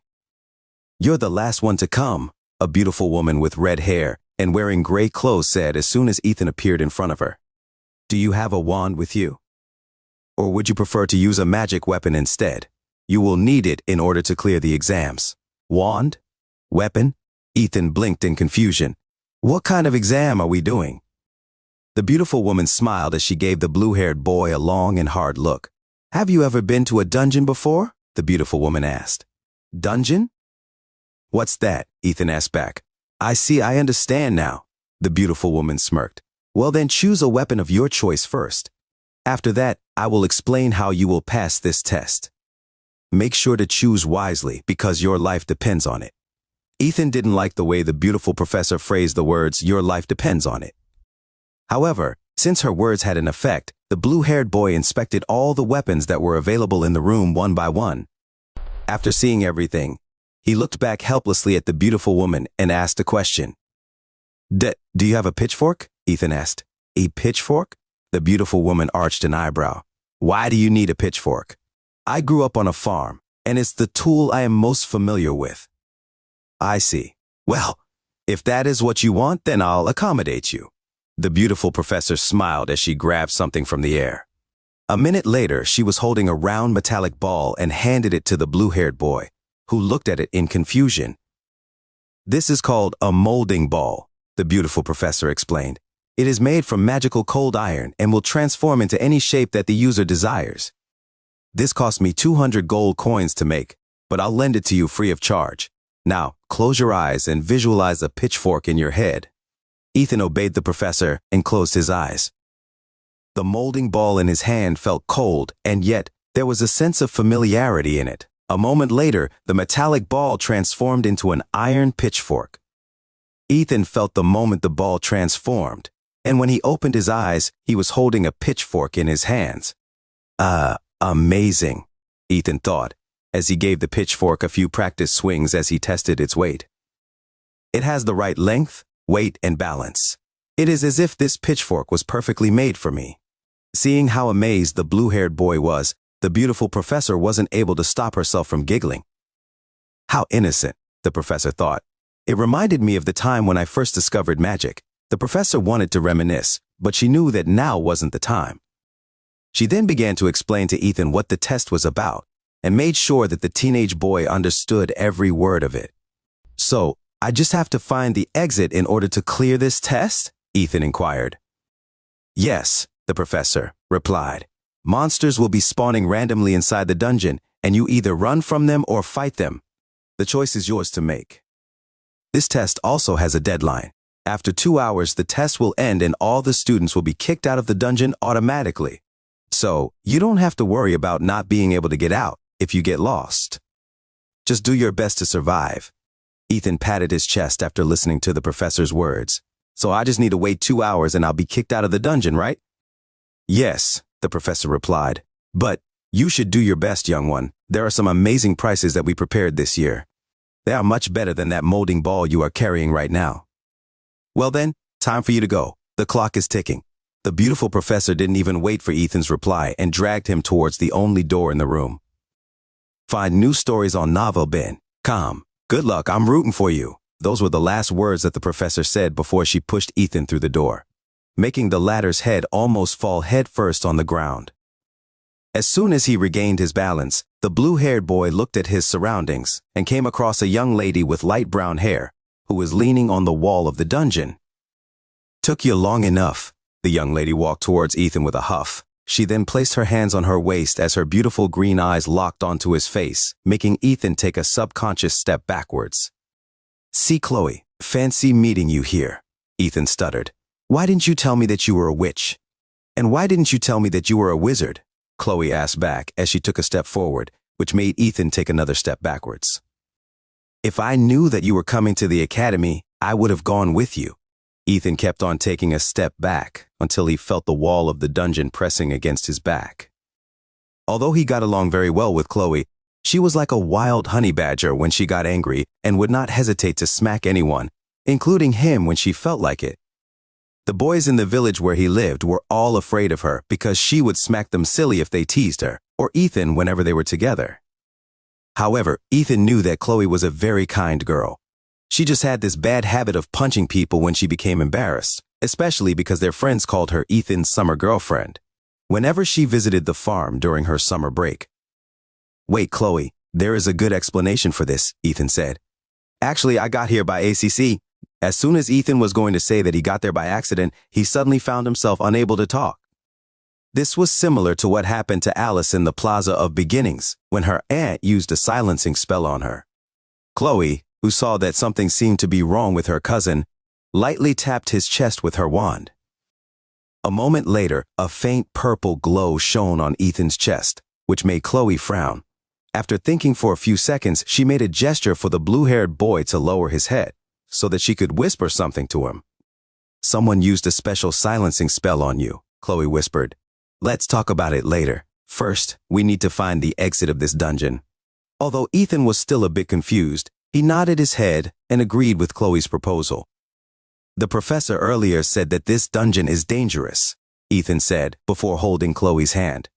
Let's go and find the exit together. Okay, Chloe replied, and allowed herself to be pulled by the blue-haired boy to start exploring the dungeon. Since Ethan was looking in front of them, he didn't see the faint blush that appeared on Chloe's face as they walked hand in hand in a place where the undead sought the warmth of the living.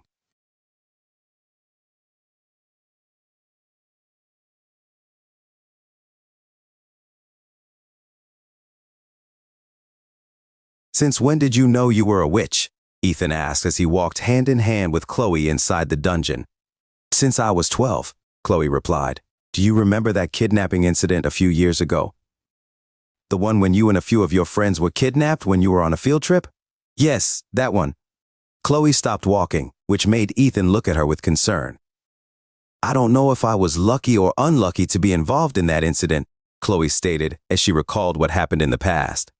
One moment we were laughing together. The next we were knocked unconscious by a spell. When we regained our consciousness, we were all tied up in a warehouse with dozens of other children, who were around the same age as me. We tried to scream and call for help, but for some reason, no sounds came out of our lips. All of us had been silenced, and the only thing we could do was cry. Chloe paused as she looked down on the ground under her feet, as if making sure that her hands and feet were no longer bound by ropes. A minute later, she continued her tale. While everyone, including me, were crying our hearts out, we heard loud explosions outside the warehouse. It was very chaotic back then. There was shouting, there was cursing, and there were explosions. Perhaps, due to how intense the battle was, a stray spell hit the warehouse, creating a spark that ignited a blaze. Since we were tied up, there was no place we could go. Back then, I felt so sad that I would not be able to see my parents again. I was sad because I would not be able to see you again. Chloe looked at Ethan, who was still holding her hand, and smiled faintly. It's strange. Even though I should have been worrying about myself, the only thing that was on my mind was seeing my families and your sad faces. Perhaps I was more afraid of that than dying. Chloe then sighed as she looked down on the ground. When the fire was about to engulf us all, I felt something stir inside me. The young lady then raised her wand and twirled it in front of her, creating a ball of flame, which almost made Ethan jump back in shock. The fireball then opened up like a flower in full bloom, and from inside it emerged a little golden fox that was only half a foot tall. That is when I met Khan, Chloe smiled as she lightly patted the golden fox, which seemed to enjoy being petted by her master. She saved us from the flames, and gave the wizards and witches enough time to save us all. That was how I discovered I was a witch. The young lady then held Ethan's gaze as she asked him the question that was on her mind. How about you? Since when did you know you were a wizard? Chloe asked. You're even chosen as one of the pillars. Did someone vouch for you? The blue-haired boy couldn't help but scratch his head as he looked at his cousin, who was more like a childhood friend to him. It's complicated, Ethan replied. I mean, do I even count as a wizard? I'm one of those duds, right? Yes, you are a dud, but that's fine, Chloe smiled. If you weren't a dud, then we wouldn't be here together right now, so I guess it's a good thing. Ethan didn't know what Chloe was thinking because he was busy trying to make an excuse for how he ended up in Brynhilder Academy. For some reason, something was preventing him from telling the truth, which made him frustrated. While the blue-haired boy was busy thinking of what to say next, something moved at the corner of Chloe's vision, which made the latter become pale. Watch out, Chloe shouted as she pushed Ethan towards the wall of the dungeon. Before the blue-haired boy could even process what just happened, a human-like creature with rotting flesh went past him. Follow new stories at novelb.com. Ignis Fulmine, Chloe stuttered as she hastily pointed her wand at the zombie, who suddenly appeared out of nowhere to attack them. A firebolt that was as big as a tennis ball erupted from the tip of the wand and hit the ground a meter away from the zombie. Chloe's hand was shaking, so she wasn't able to aim properly. Clearly, she wasn't proficient in casting spells in order to protect herself. Fortunately, the little golden fox Khan was there. Chloe's guardian immediately spat a small firebolt at the zombie, hitting its chest, making it take a step back. The smell of burnt flesh permeated in the surroundings. However, the zombie seemed oblivious to the damage it received. Instead of writhing in pain, it lunged at Chloe, making the latter scream. At that moment, a pitchfork smashed against the side of the zombie's face, severing its head completely from its body. Ethan didn't pause and followed up with another strike. This time he aimed for the zombie's chest, which sent it flying. Is it dead? Chloe asked as she grabbed onto Ethan's robe while looking at the unmoving body on the ground. Instead of answering her, Ethan stabbed the zombie's head on the ground beside his feet with his pitchfork, making it turn into particles of green light. The body of the zombie also disappeared, which made Chloe sigh in relief. There are a lot of things we need to talk about, but let's find the exit first, Ethan said as he gazed at the dimly lit path in front of them. Stay close to me. I'll protect you. Okay, Chloe said as she removed her hands from the blue-haired boy's robe. Her heart was beating wildly inside her chest, and she didn't know if this was due to the zombie attack or because of how cool Ethan looked right now. No, it is I who should be protecting Ethan.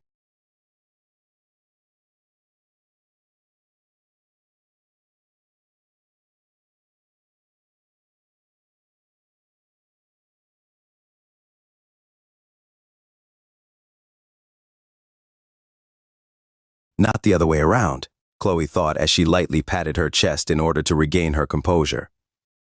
Between the two of us, he is the one who doesn't have any magic. It should be me protecting him, and not the other way around. She then gripped her wand tightly as if it was a sword, ready to strike anything that blocked their path. Perhaps, sensing that she had already recovered her calm, Ethan gave Chloe a look of assurance and told her about a strategy that they could use as they looked for the exit. The name of this golden fox of yours is Khan, right? Ethan asked. Can you ask her if she can sense the presence of nearby monsters? No need to ask her, Chloe replied. I know she can. Ethan nodded in understanding. Then in that case, tell her to inform us if there are any monsters nearby as we look for the exit. If we see a monster, we will try to avoid fighting it. If we can't avoid fighting it, you will use your firebolt to attack it from a distance. Once it gets near us, I will intercept it. Make sure not to cast any spells when it is close or you might accidentally hit me, okay? Understood. Chloe gave Ethan a brief nod in order to inform him that she understood the strategy very well. Good, let's go, Ethan said as he walked in front of Chloe, holding the pitchfork firmly in his hand. He had often dealt with wild animals like coyotes and foxes who tried to infiltrate their farm to kill their chicken and sheep, so he was used to fighting with a pitchfork. Also, his grandmother had taught him a form of martial arts that could be used when holding pitchforks, staff, and spears. The blue-haired boy couldn't count the number of times when he was beaten black and blue by his grandma while being taught how to defend himself. I guess all that training paid off in the end, Ethan mused as he acted as Chloe's guard while looking for the exit of the dungeon. I just hope we find that exit soon. This place is giving me the creeps. Unknown to the blue-haired teenager, dozens of eyes were watching his every move. All of them wanted to know what the only dud to have joined this year was capable of doing. After the first years entered the initiation ceremony for the new students of Brynhildr Academy, the headmaster dismissed the students so that they could go to their respective manors. The second years, third years, and fourth years had all undergone the test in the past. However, the setting of each test changed each year. Last year, the professors of Ekes Manor prepared the welcoming event for the first years. This year, the professors of Schwartz Manor, who specialized in dark magic, were responsible for testing the first years, and they created a very nasty surprise for the newcomers to their academy. Headmaster, are you sure this is fine? Professor Ophelia looked at the projection where her niece could be seen. If this goes on, no one will be able to clear this year's initiation ceremony. Maybe we should step in? Professor Reinhardt only smiled after hearing Ophelia's proposal. The professors of the dark arts are the ones responsible for this year's ceremony, Professor Reinhardt replied. Whether the first years clear the test or not is fine as well. I'm sure that they will learn a lot from this experience, although magic can do many things. It is not omnipotent. The headmaster of the academy gave Ophelia's niece, Alice, a sidelong glance and smirked. The silver-haired lady had turned the zombies around her into crystal statues. However, she was panting so hard, and her face was very pale, although she was a powerful witch and should have been one of the rightful pillars of the first years. She had almost depleted the mana in her body as she fought against the zombies blocking her way. This is ridiculous, Ophelia said as she looked at the dozens of zombies that were slowly but surely walking towards her niece's location. A test like this is unfair. Exactly, Professor Reinhardt said as he sipped his cup of coffee. Life isn't always fair. Inside the dungeon. Ignis full mine, Chloe shouted as she pointed her wand at the approaching zombie. It took her 3 attempts before the monster turned into particles of light and disappeared from their sights. Ha! Ha! Ha! Chloe panted for breath as she leaned on the wall of the dungeon. Just how many must kill be before this test? Ethan looked at her with pity and used his handkerchief to wipe the sweat on her face. Don't use magic anymore, Ethan said. I'll handle the rest. Khan was also worried because her master's face was quite pale due to exhaustion. Because of this, she rubbed herself on Chloe's leg, as if telling her that everything was going to be fine. The blue-haired boy allowed Chloe to rest for 5 minutes before they continued to look for the exit of the dungeon. Along the way, they heard shouts, screams, as well as curses, but Ethan and Chloe didn't move towards these locations. Instead, they avoided them like a plague and would always choose a different path to travel. It was not because they didn't want to help people. It was because they only had enough strength to protect themselves and didn't have any leeway to help others. Especially now that Chloe's mana was almost depleted. As they continued to traverse the dungeon, they came upon a junction where there were 3 paths to choose from. Khan, it's your time to shine. Ethan looked at the little golden fox who nodded its head in understanding. Khan looked at the right path and allowed its senses to check if there was danger ahead. She did the same for the left and middle path as well before returning to report to her master. Khan said that the left and right paths are filled with monsters, Chloe stated. The middle one also has monsters, but their numbers are fewer. She also said that she could hear the sound of something breaking in the middle path, but she is unsure of what caused it. Ethan frowned after hearing the Golden Fox's report. However, it was very obvious where Chloe and him should go, so he decided to take a chance and go to the middle path. Remember, don't use any more spells, Ethan reminded his cousin. I can take down a zombie or 2 without any problems. Chloe nodded and walked a few steps away from Ethan, who had taken a fighting stance as he walked forward. After facing off against several zombies, the blue-haired boy had generally understood their attack patterns and was able to take the initiative to eliminate them before they could hurt him or Chloe. After walking for a few minutes, they stumbled upon several zombies who had turned into crystal statues. In the middle of this frozen zone, they saw a person lying on the ground and seemed to be unconscious. "It's her," Ethan thought as he walked towards the unconscious silver-haired beauty, whose face was now as white as snow. "I think her name is Alice." The blue-haired boy was about to shake the silver-haired beauty in order to wake her up, but Chloe intervened. "I'll do it," Chloe stated. "You watch the surroundings and make sure we don't get attacked while I try to wake her up." Okay. Ethan thought that Chloe's words were on point because right now, he was the only one between the two of them who could fight. He wasn't aware that the real reason why Chloe volunteered to wake up Alice was because she didn't want Ethan to touch another girl, especially someone that was more beautiful than her. A few minutes later, a groan escaped the silver-haired beauty's lips before her eyes opened. "Are you all right?" Chloe asked as she looked at the pale-faced beauty. "Can you stand?" "Who are you?" Alice asked as she looked at the unfamiliar girl in front of her. Although her face was pale as well, Chloe still managed to give Alice a smile of assurance in order to calm her down. "My name is Chloe," Chloe replied, "and this boy here is my cousin Ethan." Alice's gaze landed on the blue-haired boy who was standing a few meters away from them while keeping watch on their surroundings. "It's you," Alice said as she tried to prop herself up, but was unable to do so because she was feeling very weak. "Don't force yourself," Chloe stated as she supported Alice's body. "You are suffering from mana deficiency. You need some time to rest." After realizing her current condition, Alice closed her eyes and took a few deep breaths in order to calm herself down. A minute later, she opened her eyes once more and looked at her surroundings. The zombies that she had frozen were still there, and this gave her a sense of security. "This dungeon is filled with zombies," Alice explained. "The more zombies you kill using magic, the more they will swarm at you. It is negligible at first, but those with strong magic powers will find themselves fighting against multiple zombies at once. This is why I froze them instead of killing them. When you guys encounter zombies, it is best to run away or simply avoid them." Chloe shuddered after hearing the silver-haired beauty's explanation. Fortunately, she had only killed a few zombies, and the rest were handled by Ethan. They had also noticed that the number of zombies that attacked them seemed to increase each time Chloe killed them. However, when Ethan took over, the numbers of the zombies attacking them decreased drastically. "May I know your name?" Chloe asked the silver-haired beauty. "My name is Chloe Gremory. You can call me Chloe." "Alice?" Alice replied. "Just call me Alice." Chloe nodded. "Can you stand up? I don't think that it is safe to stay in this place."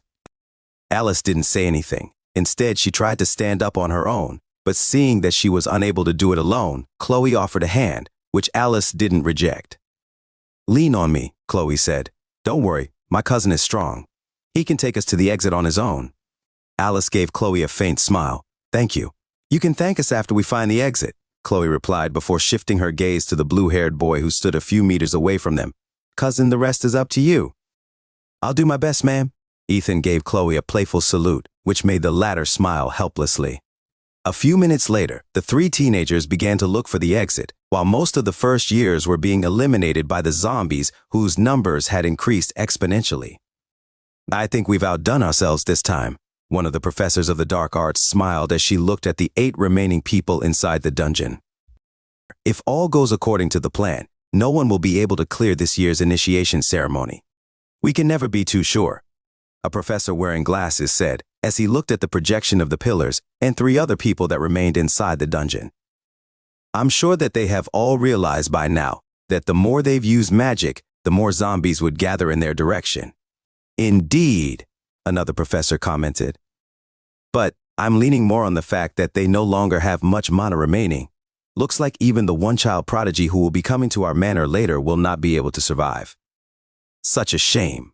The professors of Schwartz Manor gazed at the handsome blonde-haired boy with amused expressions. Currently, Langston was surrounded by 5 zombies and was panting for breath. Even so, his eyes burned with determination as he unleashed a dark fireball at the nearest zombie that approached him. The zombie was immediately annihilated, but the 4 other monsters lunged at him, leaving him no chance to break free from their grasp.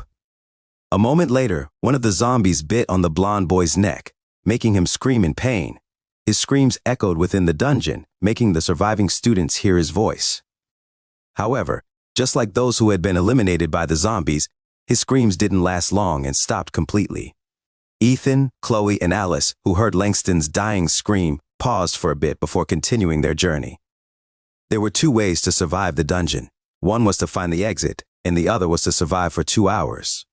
After 2 hours, those who didn't manage to find the exit would be expelled from the dungeon, signaling its end. These survivors wouldn't receive any rewards because they didn't manage to complete the task assigned to them. Looks like another one bit the dust, the professor with glasses smiled as another projection died, leaving only 4 projections. I'm surprised Mr. Dudd has been able to survive this long. Well, someone lent him a pitchfork. Everyone looked at the beautiful professor who lent Ethan the molding ball that he was now currently using as a weapon. The beautiful professor chuckled as she covered her lips. The source of this content, N.O.V. Elbean. Guys, I know I'm beautiful, but even I will get embarrassed if all of you look at me like that, the beautiful professor said, making her colleagues shake their heads helplessly. It was not only the professors of Schwartz Manor who were paying close attention to the last remaining survivors. The students who had retired into their own manors were also watching the projections and even making bets on who would manage to reach the exit before the deadline. For some reason, all of them voted for the beautiful girl with long pink hair, Nicole, who would be joining Ickes Manor this year. The wand in the girl's hand had turned into a rapier, and she easily dealt with the zombies attacking her with powerful decapitating strikes that cleanly severed their heads off of their bodies. Actually, the main reason why the people in Schwartz Manor created this kind of test for the first years was to teach them the lesson that they shouldn't rely on magic for everything. They wanted the new students to realize that there might come a time when they would be forced to face situations that couldn't be resolved by magic. Truth be told, the dark arts professors had already expected that students of the Ickes Manor would shine in the tests they had prepared. In their eyes, only the magic knights, who both excelled in magic and martial arts, would be able to pass their test. However, there was one more person that they didn't add to the equation, and that was none other than the blue-haired boy, who was also calmly dealing with the zombies that obstructed their path in the dungeon. 15 minutes later, only 2 projections remained. One was the projection that showed Ethan, Chloe, and Alice to everyone. The other one was the projection showing the pillar of the first years of the Ickes Manor, Nicole. Looks like things are now going to get interesting, Professor Newell, who belonged to the Jaeger Manor, commented with a smile. To think that all of them would reach the gate at the same time. Just like the professor said, Ethan, Chloe, Alice, and Nicole arrived at a big bronze gate at the same time. I didn't know that there will be others who will reach this place, Nicole said as he eyed the handsome blue-haired boy with a weird expression on her face. Where did you get the pitchfork? It's a long story, Ethan replied. Is this the exit of this dungeon? Nicole nodded at first, but shook her head after a few seconds. This is indeed the exit of the dungeon, but that's only half right, Nicole explained. Have you ever been to dungeons before? Never. Is that so? How about the 2 ladies beside you? Chloe also shook her head, while Alice kept her silence. Their reply made Nicole smile before shifting her gaze back to the blue-haired boy that hadn't lowered his guard around her, which she found to her liking. As someone who has been in a dungeon before, allow me to enlighten all of you about what this door represents, Nicole stated. This is what you call the boss room. Inside this, we will be facing the leader of the zombies. He will be a lot stronger than the zombies that we have fought before. So, I have a proposal. Why don't we all team up to beat it? Chloe, who heard Nicole's offer, was about to agree to her proposal. However, before she could even voice out her acceptance, Ethan cut her off and answered Nicole before Chloe did. We thank you for your offer, but we'll have to pass, Ethan replied. If you wish to challenge this dungeon boss, feel free to go ahead. We will just stay here. Oh my. Are you perhaps scared of the dungeon boss? Nicole asked. Don't worry, I've fought a few boss monsters before. With my help, all 3 of you will be able to exit this dungeon in no time at all. I'm not afraid of the boss monster, Ethan answered. What I am more afraid of is you. Chloe was about to try to convince Ethan to reconsider, but Alice, who had been leaning on her body, covered her lips to prevent her from saying anything. Naturally, Chloe looked at the silver-haired beauty in confusion, but the latter only shook her head. "You're more afraid of me?" Nicole looked at Ethan with amusement. "How can a man like you be afraid of a frail girl like me? A frail girl can't possibly have this kind of bloodlust," Ethan stated. "I can see in your eyes and body language that you are just barely holding yourself back from attacking us." Ethan had once helped his grandma fend off a pack of wolves that attacked their sheep during the night. He had been very scared back then, and although it didn't show on his face, he was feeling that same fear as he faced off with the beautiful lady in front of him. In Ethan's eyes, Nicole was like an alpha wolf who had found a herd of sheep that she couldn't wait to gobble up. Alice had also raised her guard upon meeting Nicole and had been holding her wand firmly, ready to strike at any time. Truth be told, Nicole wasn't really afraid of Ethan. She was afraid of Alice. Although the silver-haired beauty's face was as pale as snow, the pink-haired girl could feel that Alice might be able to land a spell on her if she worked together with the blue-haired boy who was armed with a pitchfork. "Interesting," Nicole said as she pressed her hand on the gate and pushed it open. "I guess I'll see the three of you on the other side." She gave Ethan a sidelong glance before going inside the boss room to challenge it alone. Only when the door had firmly closed did Ethan pat his chest and breathe a sigh of relief. "That is one crazy girl," Ethan muttered. "She's crazier than Chloe when she's angry." "Oi, did you forget that I'm standing next to you?" Chloe lightly punched Ethan's shoulder, making the latter chuckle.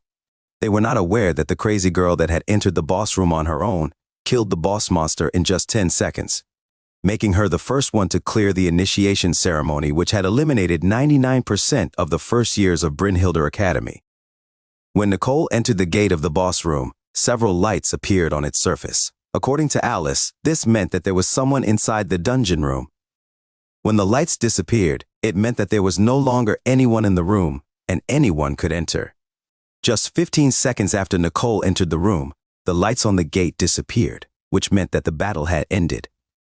This made Alice frown because, as someone who had entered a dungeon in the past, this could only mean one thing. Either the boss killed Nicole, or Nicole killed the boss. Are we really going to challenge the boss monster?" Chloe stuttered as she looked at Ethan, who had a solemn expression on his face. Ethan pondered for a while before shifting his gaze to Alice, who had a determined look on her face. Seeing that she still had some fight left in her, the blue-haired boy then glanced at his cousin and asked her a question. "Can you still use magic?" Ethan asked. Chloe didn't answer right away. Instead, she looked at the little golden fox beside her feet in askance. Updated from Nov ELB Ein CM. As if understanding what her master wanted to know, Khan barked and nodded her head. "I think I can use Firebolt 2 more times," Chloe replied. "More than that, I will probably suffer from mana deficiency." Ethan nodded and glanced at Alice, whom he believed is the most powerful among the three of them. "I have enough mana to cast 2 more spells. If given the opportunity, I might be able to freeze the boss monster for a short period of time," Alice stated. "But after that, I'll probably faint." Understood. Ethan took a deep breath before looking at the gate with determination. "Let's go." The blue-haired boy pushed the door open and entered first. Chloe and Alice followed close behind him. When all three of them were inside the room, the door closed behind them.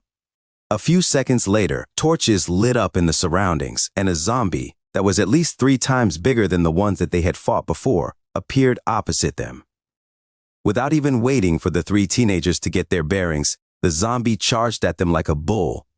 "Ignis Fulmine!" Chloe shouted, and a firebolt shot out of her wand and flew in the direction of the boss zombie, hitting its chest directly. The zombie took a step back from the impact and howled angrily. It then resumed its charge towards the young lady with light brown hair, as if enraged by her attempt to hurt it. "Imbre Glacies," Alice chanted, and several icicles formed around her. With a flip of her wand, she made the icicles rotate before sending them flying in the direction of the boss monster. As if learning from its previous mistake, the boss dodged the first ice cycle, swatted the second but got hit by the third on the shoulder, and the fourth icicle embedded itself in its leg, slowing its movements. Ethan then ran towards the monster and slashed the side of its head with his pitchfork. However, the zombie grabbed his weapon and held it firmly in its hands, stopping Ethan's attack completely. A moment later, the zombie lifted the pitchfork, along with its owner, and threw both of them away. "Ethan!" Chloe shouted as her cousin nearly smashed at the wall of the boss room. She was about to run to check his condition, but Alice grabbed onto her arm, preventing her from living. "He's fine," Alice said. "We need to deal with this monster first." "Can you aim for its head?" I can't," Chloe replied. "I'm bad at aiming." While the two girls were talking, the zombie pulled out the icicle that was stuck on his shoulder and leg. It then sprinted towards the two girls, but due to the injury it received in its leg, its speed was nowhere as fast as it was earlier. "Aim properly," Alice said as she pointed her wand at the approaching monster. "If we can destroy its head, we will be able to beat it." The golden fox, Khan, jumped onto Chloe's dominant arm that was holding the wand. She then transformed into a fireball that was the size of a bowling ball that hovered at the tip of her master's wand. When the zombie was only dozens of meters away from them, Chloe cried out and unleashed her unique ability. "Vulpes Ignis!" The fireball shot out like a cannonball, ready to annihilate anything it hit. However, just as Chloe and Alice thought that they would be able to kill the boss monster, something unexpected happened. The zombie tripped, falling face first on the ground, completely evading Chloe's spell that contained all of her magical power. The young lady's face then turned extremely pale as she collapsed on the ground, panting for breath. Alice gritted her teeth as she gathered all of her mana to unleash her own unique spell. Glacis Carcerum. Just as the zombie was about to raise its body, the ground around it turned to ice, spreading up to its body, encasing it slowly in a prison of ice. Alice's face had almost lost all of its color as she channeled all of her strength to completely encase the boss monster in ice. However, she was already a spent candle. She only managed to freeze half of the monster's body before she collapsed on the ground, unconscious. The boss monster shouted in anger as it tried to break free from the ice that covered its body. Cracks soon appeared in the ice that was holding it in place, causing Chloe to despair. "It's over," Chloe muttered as she looked at the monster that was about to break free from the shackles that bound it. Suddenly, out of nowhere, a flaming pitchfork slashed the side of the monster's neck, cutting halfway through its flesh. "Die!" Ethan roared as he pulled back the pitchfork and slashed the monster's neck a second time, cutting it off completely. The horrendous head rolled on the ground for a few seconds before turning into particles of light. "Did we win?" Chloe asked as she looked at her cousin, who was leaning on the still flaming pitchfork in order to support his body. Before Ethan could even reply to Chloe's question, they heard the sound of someone clapping within the room. "Bravo!" the beautiful professor, who gave Ethan the molding ball, said as she clapped her hand happily. "Is this the power of love and friendship? No, this is the passion of youth." The professor eyed the three children before giving them a nod of approval. "Congratulations," the professor said. "The three of you have cleared the initiation ceremony. Now, let's go back so you can claim your wonderful prizes."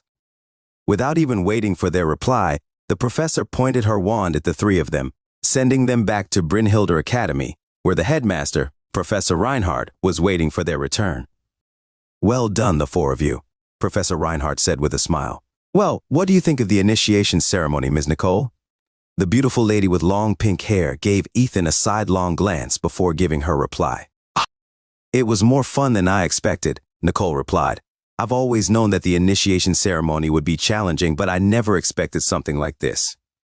The professors of dark magic looked at the beautiful girl with amused expressions on their faces. What a big fat lie. His chapter is updated by novelbeing.com. Challenging? You bulldozed your way through without even breaking a sweat. I knew we should have used adamantium golems for this quest. If only Professor Reinhardt didn't reject my proposal, no one would have managed to clear this year's ceremony. What a scary little girl. Ike's Manor got a good seed this year. Professor Reinhardt then shifted his attention to Ethan, Chloe, and Alice, who only managed to defeat the boss monster by working together. The three of them were drinking potions that were concocted by the healer of the academy, allowing them to recover from their injuries, as well as replenish some of their mana. "How about you, Ethan?" Professor Reinhardt. "How was your fight with the boss monster?" "I thought I was going to die," Ethan answered in a heartbeat. "Professor, is it possible to change academies? I don't really like doing things that can potentially kill me."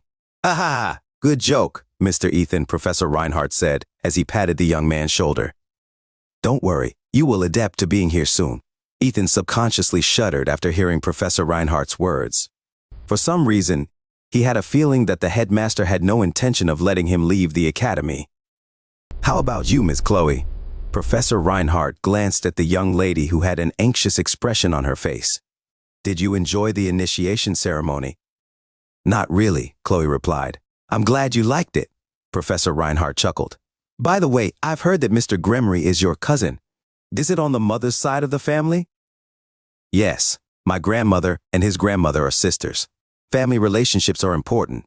Please look after Mr. Gremory here in the academy. I will. Ethan could feel his liver itch when Chloe gave him an expectant gaze. Truth be told, he wanted to leave Brynhilder Academy as soon as possible and go to the academy that his grandma wanted him to go to. He would rather socialize with beautiful noble ladies than stay in Brynhilder Academy, where everyone could kill him with a single spell, including his cousin that could shoot firebolts from the tip of her wand. The headmaster of the academy looked at the silver-haired beauty and held her gaze for a time before speaking his thoughts out loud. Miss Alice, regardless of what your father's position is in the Magic Bureau, know that you will not be given any special treatment here, Professor Reinhardt stated. I'm sure that you don't want that either, right? Alice nodded her head in acknowledgement to Professor Reinhardt's words. The reason why she wanted to study in Brynhilder Academy was to prove to her father that she could stand on her own. I would like it if the headmaster treated me as an ordinary student here, Alice replied. Whatever my achievements will be in the future, I want everyone to know that I achieved them with my own 2 hands. Well said, Miss Alice. I look forward to your growth here in the academy. Thank you, Headmaster. After talking to the 4 survivors of the initiation ceremony, Professor Reinhardt waved his wand and made several artifacts materialize in the air. All of you may choose one of these treasures that the professors of the academy have prepared for this year's initiation ceremony, Professor Reinhardt announced. You can go first, Ms. Nicole. The beautiful lady with long pink hair eyed the artifacts in the air for a while before pointing at the silver shield with intricate designs on its surface. I want that shield, Headmaster. A very excellent choice. That shield is called the Shield of Aeneas. It is a shield that is very resistant to physical and magical attacks. It was crafted by a Grandmaster Blacksmith, who is also an honorary magistratus. I'm sure that he will be happy after knowing that someone as skilled as Ms. Nicole chose his creation. The silver shield flew towards Nicole and transformed into a bracelet. With this, she would be able to summon the shield anytime and anywhere with just a thought. After giving the shield to Nicole, Professor Reinhardt shifted his attention to the 3 students who were also eyeing the floating artifacts in the room. Now then, who among you 3 wants to go first? Professor Reinhardt played with his beard. Me, Chloe raised her hand. Okay, Miss Chloe, Professor Reinhardt winked. You go first. I want that golden goblet over there that is spewing fire. Ah, the Goblet of Fire. Very good choice. Since you specialize in fire magic, this artifact will aid you greatly. Congratulations, you are now its new owner. The Goblet of Fire flew towards the young lady with light brown hair and transformed into a golden necklace. Chloe held the necklace and eyed the small golden goblet that would glow faintly with a red color from time to time. She could feel the power of its flames resonating with her body, so she immediately summoned her wand and conjured a firebolt. Back then, the size of her firebolt was only that of a tennis ball. Now, it was the size of a volleyball, which made Chloe incredibly happy. It's your turn, Ethan, Professor Reinhardt said. You may choose any of these magical artifacts. You can only choose one, so choose wisely. The blue-haired boy carefully checked the artifacts one by one until his eyes landed on a blue ring with a runic symbol on its surface. Headmaster, what is this? Ethan asked as he pointed at the blue ring in front of him. That is a storage ring, Ethan, Professor Reinhardt replied in amusement.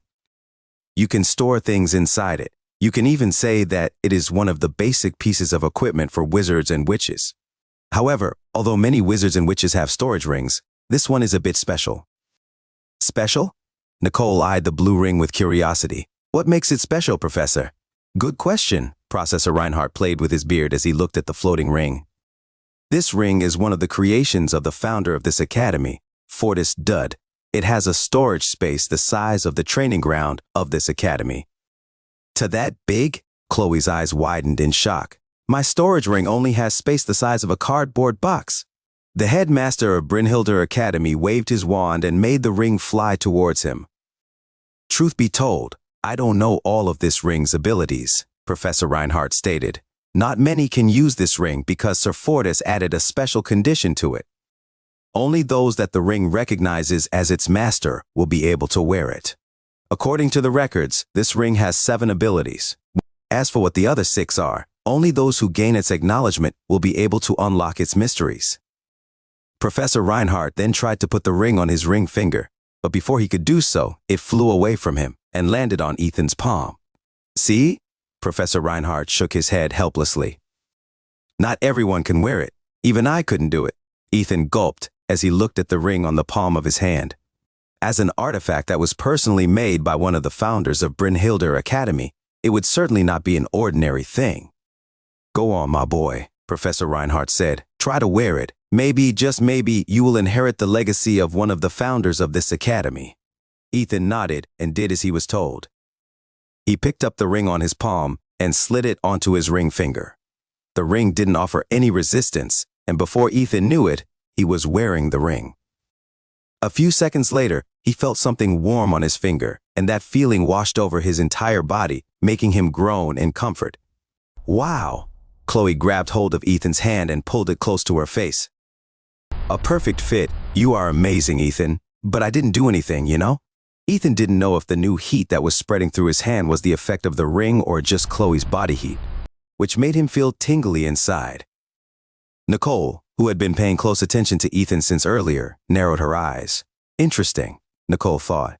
It seems that what he did earlier wasn't a fluke.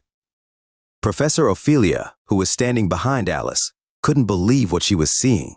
All the professors of the academy had been given the chance to wear the blue ring, but none of them had been able to succeed. Right now, Ethan was technically the candidate that she had chosen to be one of the pillars of the first years. Deep in her heart, Professor Ophelia didn't know if she should rejoice about the incident that happened at the train station or not. However, one thing was for sure. Now that the blue ring had recognized Ethan as its master, the boy's unexpected achievement would definitely spread to all of the professors of Brynhilder Academy. This is the place, right? Ethan muttered as he looked at the manor in front of him. The dilapidated gate he had just entered had the words Dud Manor written in it, but after looking at the wooden cottage in front of him, he wondered if he was really in the right place or not. I guess I should check it out first since I'm already here, Ethan thought as he held the doorknob. The first thing he saw when he opened the door was darkness. Complete and utter darkness that was darker than even the darkest nights. Hello? Ethan gathered his courage as he asked out loud. Is there anyone here? No reply came to him, which made the blue-haired boy feel as if he was staring at the void. I guess I came to the wrong place. Ethan sighed. However, just before he could close the door and leave, several hands came out of the darkness and grabbed onto him, pulling him inside. No! Ethan screamed out loud as he was dragged by someone or something into the darkness. A moment later, he heard the loud banging of the door, which made the teenage boy's face turn pale. Just as he was about to faint from fright, the lights turned on and he found himself being showered by colorful confetti. Welcome to Dud Manor. Several teenage boys and girls clapped their hands to welcome the newest member of their manor, who had shown great courage in the initiation ceremony. The bewildered blue-haired boy could only look at this unexpected scene with his mouth hanging open. Clearly, this welcome that had come out of nowhere almost gave him a heart attack. Sorry if we went too far, but we just wanted to give you a proper welcome. A young man who seemed to be in his late teens approached Ethan and helped him stand up. Does a proper welcome mean giving me a heart attack? Ethan patted his chest as he tried to calm his wildly beating heart. Ha ha ha ha! The young man with brown hair and gray eyes chuckled as he patted the newest member of their manor on the shoulder. We're just excited because you're the only dud that applied at the academy this year. Also, you have been chosen by Professor Ophelia as one of the pillars of the first years. We saw your performance in the initiation ceremony, and I got to say, you made us all proud. Well done, mate. Ethan gave an awkward chuckle because he wasn't really the candidate that Professor Ophelia chose. It was all an accident, but before he left the headmaster's office, Professor Ophelia talked to him in private and requested that he not divulge anything that happened in the train station. The professor promised that she would talk to him tomorrow after tying up some loose ends, which made Ethan feel as if the date of his execution had finally been decided. As the blue-haired boy regained his composure, he gazed at the residents of the Dud Manor and noticed that they numbered less than 30. He didn't know if this was a small number or not, but if he remembered correctly, there were thousands of students in the Plaza of Beginnings to welcome the first years. The first years alone numbered around 500, which meant that the number of people inside the Dud Manor was pitifully low. As if sensing his confusion, the young man who seemed to be the head of the manor patted Ethan's shoulder as if giving him some kind of assurance. "Relax, I'm sure you'll fit right in," the young man stated. "By the way, my name is Henry Weiss, and I am the prefect of Dud Manor. Pleased to meet your acquaintance." "Ethan," Ethan replied. "Ethan Gremory." Henry shook Ethan's hand before presenting him to the other students that called the manor their home. "Everyone, please, guide Ethan and tell him everything about the academy," Henry stated. "Since there are very few of us, we must show the other manors how united we are." As if wishing for Ethan to easily be part of the group, he introduced the members of the Dud Manor one by one. "This guy's name is Noah," Henry said as he pointed at a handsome guy with short silver hair. "He doesn't speak much, but he's pretty chill. The guy beside him is Oliver, then George. This guy here is..." Henry introduced all the boys before introducing all the girls. All in all, there were 15 guys and 7 girls inside the Dud Manor. If he added himself in the group, the total number of residents in the manor was only 23, which was still a pitifully low number compared to the other manors. "The Dud Manor follows the will of the founder of the academy," Henry said as he pointed at the portrait of Fortis Dud that hung on the wall of the common area where they were currently sitting. Fortis Dud was a devilish-looking man with light brown hair and green eyes that seemed to be filled with wisdom. A mischievous smile hung on his face as if he was in the midst of pranking someone. Updated from Novi Elbine, CO.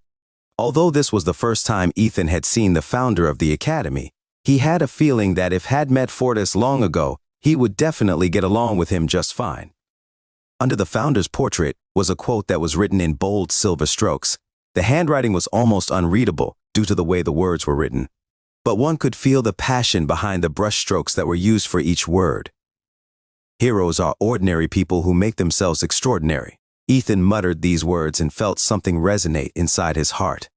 It made him feel as if a small flame was ignited in his heart. A flame that would help him cope with the challenges that were waiting for him in the future. Soon, everyone in the common room was chugging mugs of fruit juice and eating the snacks that they had snuck out from the academy's kitchen. Although Ethan still didn't know if he would be staying at the academy or not when morning came, he was very happy to share this moment in the company of those that the magic world had deemed unfit to be called wizards and witches. While the residents of the Dud Manor were happily celebrating the arrival of their newest member, the same was happening in the other manors as well. Eckes Manor. "You were amazing, Nicole," the head prefect of Eckes Manor said with a smile. "As expected of the youngest daughter of the famed Asta family." "You praise me too much, Arthur," Nicole replied. "Compared to me, I think the blue-haired boy did better. Although he doesn't have magic powers, he was very brave." "True." Arthur nodded. "It's a pity that he is a dud. If he only had stronger magical powers, he might be here in Eckes Manor as well." Arthur didn't really look down on those who didn't have any magical powers in their bodies. The Eckes Manor was a place for fighters and knights. For him, as long as someone did his best to uphold the code of chivalry, despite the overwhelming odds stacked up against him, that person was worthy of Arthur's recognition. "Thank you for the welcoming party, as well as the hospitality, but I will be taking an early rest." Nicole gave Arthur an apologetic smile. "I didn't sleep a wink last night due to excitement. Now that the initiation ceremony is over, the exhaustion has finally caught up to me." "Take better care of yourself," Arthur stated. "If you need anything, don't hesitate to ask me or any of your dorm mates. All of us here can be considered your second family." Nicole nodded before taking her leave. As she made her way towards the second floor where the individual rooms were located, several members of Eckes Manor greeted her and tried to form connections with her. However, she just apologized to them and said that she was tired and wanted to rest. Because of this, everyone backed down and allowed her to get some rest. They weren't in a hurry to form connections. After all, Nicole would be staying in the manor till she graduated from the academy. A few minutes later, Nicole finally arrived at her room. As soon as she closed the door behind her, a mocking smile appeared on her lips. I expected the initiation ceremony to be more challenging, but it seems that the dark arts professors still held back in the end, Nicole muttered as she took off her robe. The sound of rustling clothes permeated the room as the beautiful lady took off all of her clothes before standing in front of the full-body mirror, which reflected her naked beauty. "I hope this year will be entertaining," Nicole said softly as she ran her finger over the surface of the mirror. The images of the 4 other pillars briefly appeared on its surface before stopping on the blue-haired boy, who had an awkward smile on his face. A giggle escaped Nicole's lips as she poked Ethan's nose in the mirror. Out of all the pillars of the first years, she found the powerless yet brave teenager very pleasing to her eyes. "Good morning, Ethan. Good morning, Professor Ophelia." The initiation ceremony had ended a day ago, and as promised, Professor Ophelia came to find Ethan at Dud Manor to talk about important things. "Come," Professor Ophelia said. "We have many things to do, but we will not talk here." Ethan glanced at the griffin who was standing a few meters away from them. He had seen Astraeus when the professor arrived at the Plaza of Beginnings, so he wasn't surprised to see him here. "Will it eat me?" Ethan asked. "Don't worry," Professor Ophelia replied with an amused smile on her face. "A spell has been placed on Astraeus forbidding him to attack any student of the academy. You will be safe with him." Ethan looked at the magical beast anxiously, but the griffin merely nudged the boy's body with the side of his beak. It was as if Astraeus was urging him to hurry up and climb on its back, after sensing that the griffin meant him no harm. The blue-haired boy became braver and finally managed to mount the magical beast without too much difficulty. Professor Ophelia sat behind him and instructed Ethan to hold the reins firmly so he wouldn't fall off once they were up in the sky. The blue-haired boy took this advice seriously and held the reins as if his life depended on it. "Fly to Limeberg, Astraeus," Professor Ophelia ordered, "and take your time getting there." The griffin nodded before flapping its wings to rise up in the air. To his surprise, Ethan didn't find the act of flying high in the sky scary. In fact, he even enjoyed the feeling of the wind brushing past his face and seeing the scenery around the academy. "Good." Professor Ophelia nodded in satisfaction. "At least you don't have a fear of heights. We might make a wizard out of you yet." It took 4 hours to reach Limeberg town by carriage, but if one were to fly in the air, they could reach it in less than an hour. Professor Ophelia's goal was to buy Ethan the basic tools of a wizard, which the boy didn't have in his belongings. "The name of this land is called Eastshire," Professor Ophelia explained as the griffin glided leisurely in the sky, allowing Ethan to see the beautiful scenery in the surroundings. "It is a vast expanse of land that spans for miles on end, a world hidden from the ordinarius, which is a term we use to call the normal people who didn't possess and are not aware of the existence of magic." Ethan listened seriously as the professor explained to him about this magical world which he had accidentally stumbled upon. To the north, which we also call Northshire, is the place where the proud dwarfs of Stonehaven craft magical items that circulate around this continent. To the west is Westshire, an Eden for the elves and the fairies who live alongside nature. They are magically blessed creatures that don't need to use a wand in order to cast their magic. Although some humans can do that as well, their numbers are very few when compared to the races who are magically blessed by the World Tree. For the most part, we don't have any conflicts with them. As long as you don't desecrate their home, you will get along with them just fine. Professor Ophelia smiled as if she remembered a memory from long ago. However, she set this aside in order to continue her explanation about the world that Ethan was going to be a part of. "The South is where the Beaskins rule," Professor Ophelia stated. "Although not all of them were blessed with magic, they have superhuman strength, speed, and senses that far surpass the elves and humans. The source of this content, Nov, Elbeen. They are a stubborn lot, and it will be best if you don't get into a conflict with them. You see, Beaskins like to hold on to grudges. Some of these grudges last for generations, and even if you don't know anything about what your great-great-great-great-great-great-great-grandparents did, they will remember, and they will make you pay for it." Ethan shuddered after hearing the professor's explanation. He hoped with all of his heart that his ancestors didn't have any conflicts with the Beaskins, which he might pay for even after hundreds of years had passed. I don't have enough time to explain everything about these 4 bordering territories, so make sure to go to the library during your free time to do some research, Professor Ophelia said. The more you know about this world, the safer you will be. But Professor, I just arrived in this world by accident, Ethan replied. Can I really stay here? Professor Ophelia didn't answer right away. It was as if she was thinking of the proper way to answer the blue-haired boy's questions. If the appraisal stone hadn't detected any magical powers coming from you, the headmaster would have been forced to wipe your entire memory clean, Professor Ophelia stated. You would not have forgotten your name, your family, or anything for the past 17 years of your life. Although this is a cruel thing to do, it is important to safeguard the secrets of the magical world. Of course, we would find a way to bring you back to your family using the memories that we extracted from you, but you would never get those memories back for the rest of your life. The only silver lining is that you are still alive. If you happen to go to a different magical academy by accident, they might just use your body as fertilizer to grow some mandrakes. Ethan shuddered a second time after hearing the professor's revelation. If not for the fact that the appraisal stone managed to show a spark of magical power inside him, he might have lost all of his memories by now. But you don't have to worry about that anymore, Professor Ophelia said softly. Although you have nearly no magic power in your body, a spark was seen in the appraisal stone, which saved your life. Although you are a dud, people like you are still considered to be half wizards and half witches in his world. Neither Ethan nor Professor Ophelia were aware that the spark that they had seen during the appraisal ceremony was caused by the black bracelet that the blue-haired boy had received from the middle-aged woman on the train that was selling snacks from her trolley. Sometimes ignorance was bliss, and this saved Ethan from being punished by the wizards of Brynhildr Academy. Professor Ophelia continued to tell him more about the wizard world until they arrived at the town of Limeberg, where Ethan would acquire the magical tools he would need in order to properly study in Brynhildr Academy.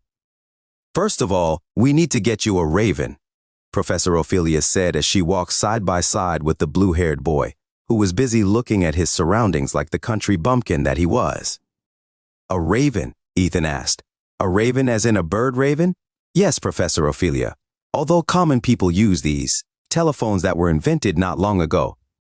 Wizards and witches still use ravens to deliver messages to people in the magic world. You will be staying in the academy for a time, so it will be useful if you use a raven to send letters to your family. Ethan nodded his head in understanding. When his grandma forced him to go to a normal academy in order to study, he planned to leave after a few days of his arrival. But now, he couldn't leave because there was a chance that the professors of the academy would make their move and hunt him down, involving his grandparents in the situation he was involved in. This was something that Ethan didn't want to happen, so he decided to stay in the academy for the time being and better understand the mysteries of the magical world. Are all ravens the same? Ethan asked with curiosity. I mean, in my eyes, all of them look the same. Black birds that my grandma said were the messengers of death and misfortune. The corner of Professor Ophelia's lips rose as he listened to Ethan's words. Well, your grandma is half right, Professor Ophelia replied. In some cultures, they are seen as harbingers of misfortune, but to some, seeing a raven brings good fortune. They are very loyal and intelligent creatures. We have a saying here in the magical world that a raven knows how to hold a grudge, so you better treat them well. We had an incident where a student mistreated a raven, and the bird decided to fight back by telling its kind to attack that student on sight. Well, they didn't really hurt the child, but he found himself constantly on the lookout for bird droppings every time he found himself in an open field. Very ugly business, I tell you, especially since the academy has thousands of ravens in its aviary. The blue-haired boy gulped after hearing this story. It was at that moment when he vowed to treat his raven well, so that he wouldn't find poop on his head every time he left Dud Manor.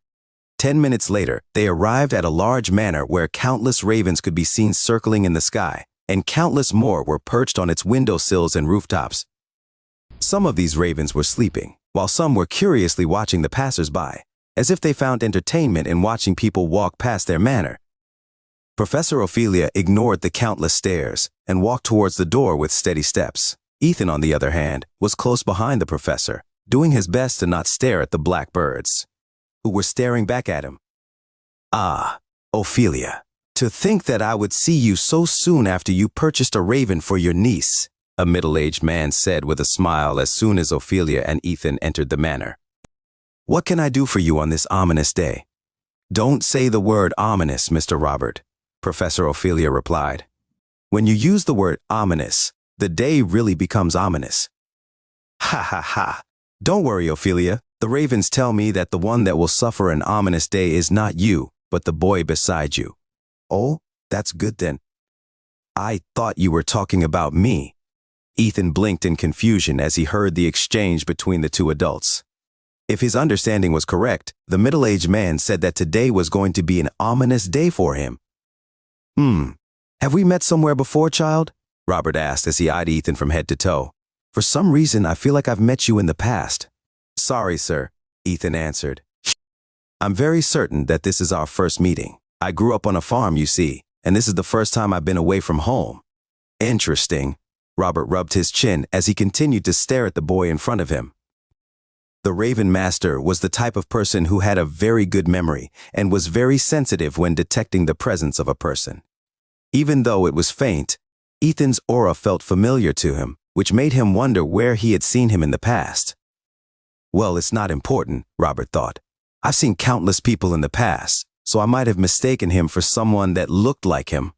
Robert then glanced at Professor Ophelia to talk business. "Since you are here, that means you need a raven, yes?" Robert smiled. "Indeed, Mr. Roberts."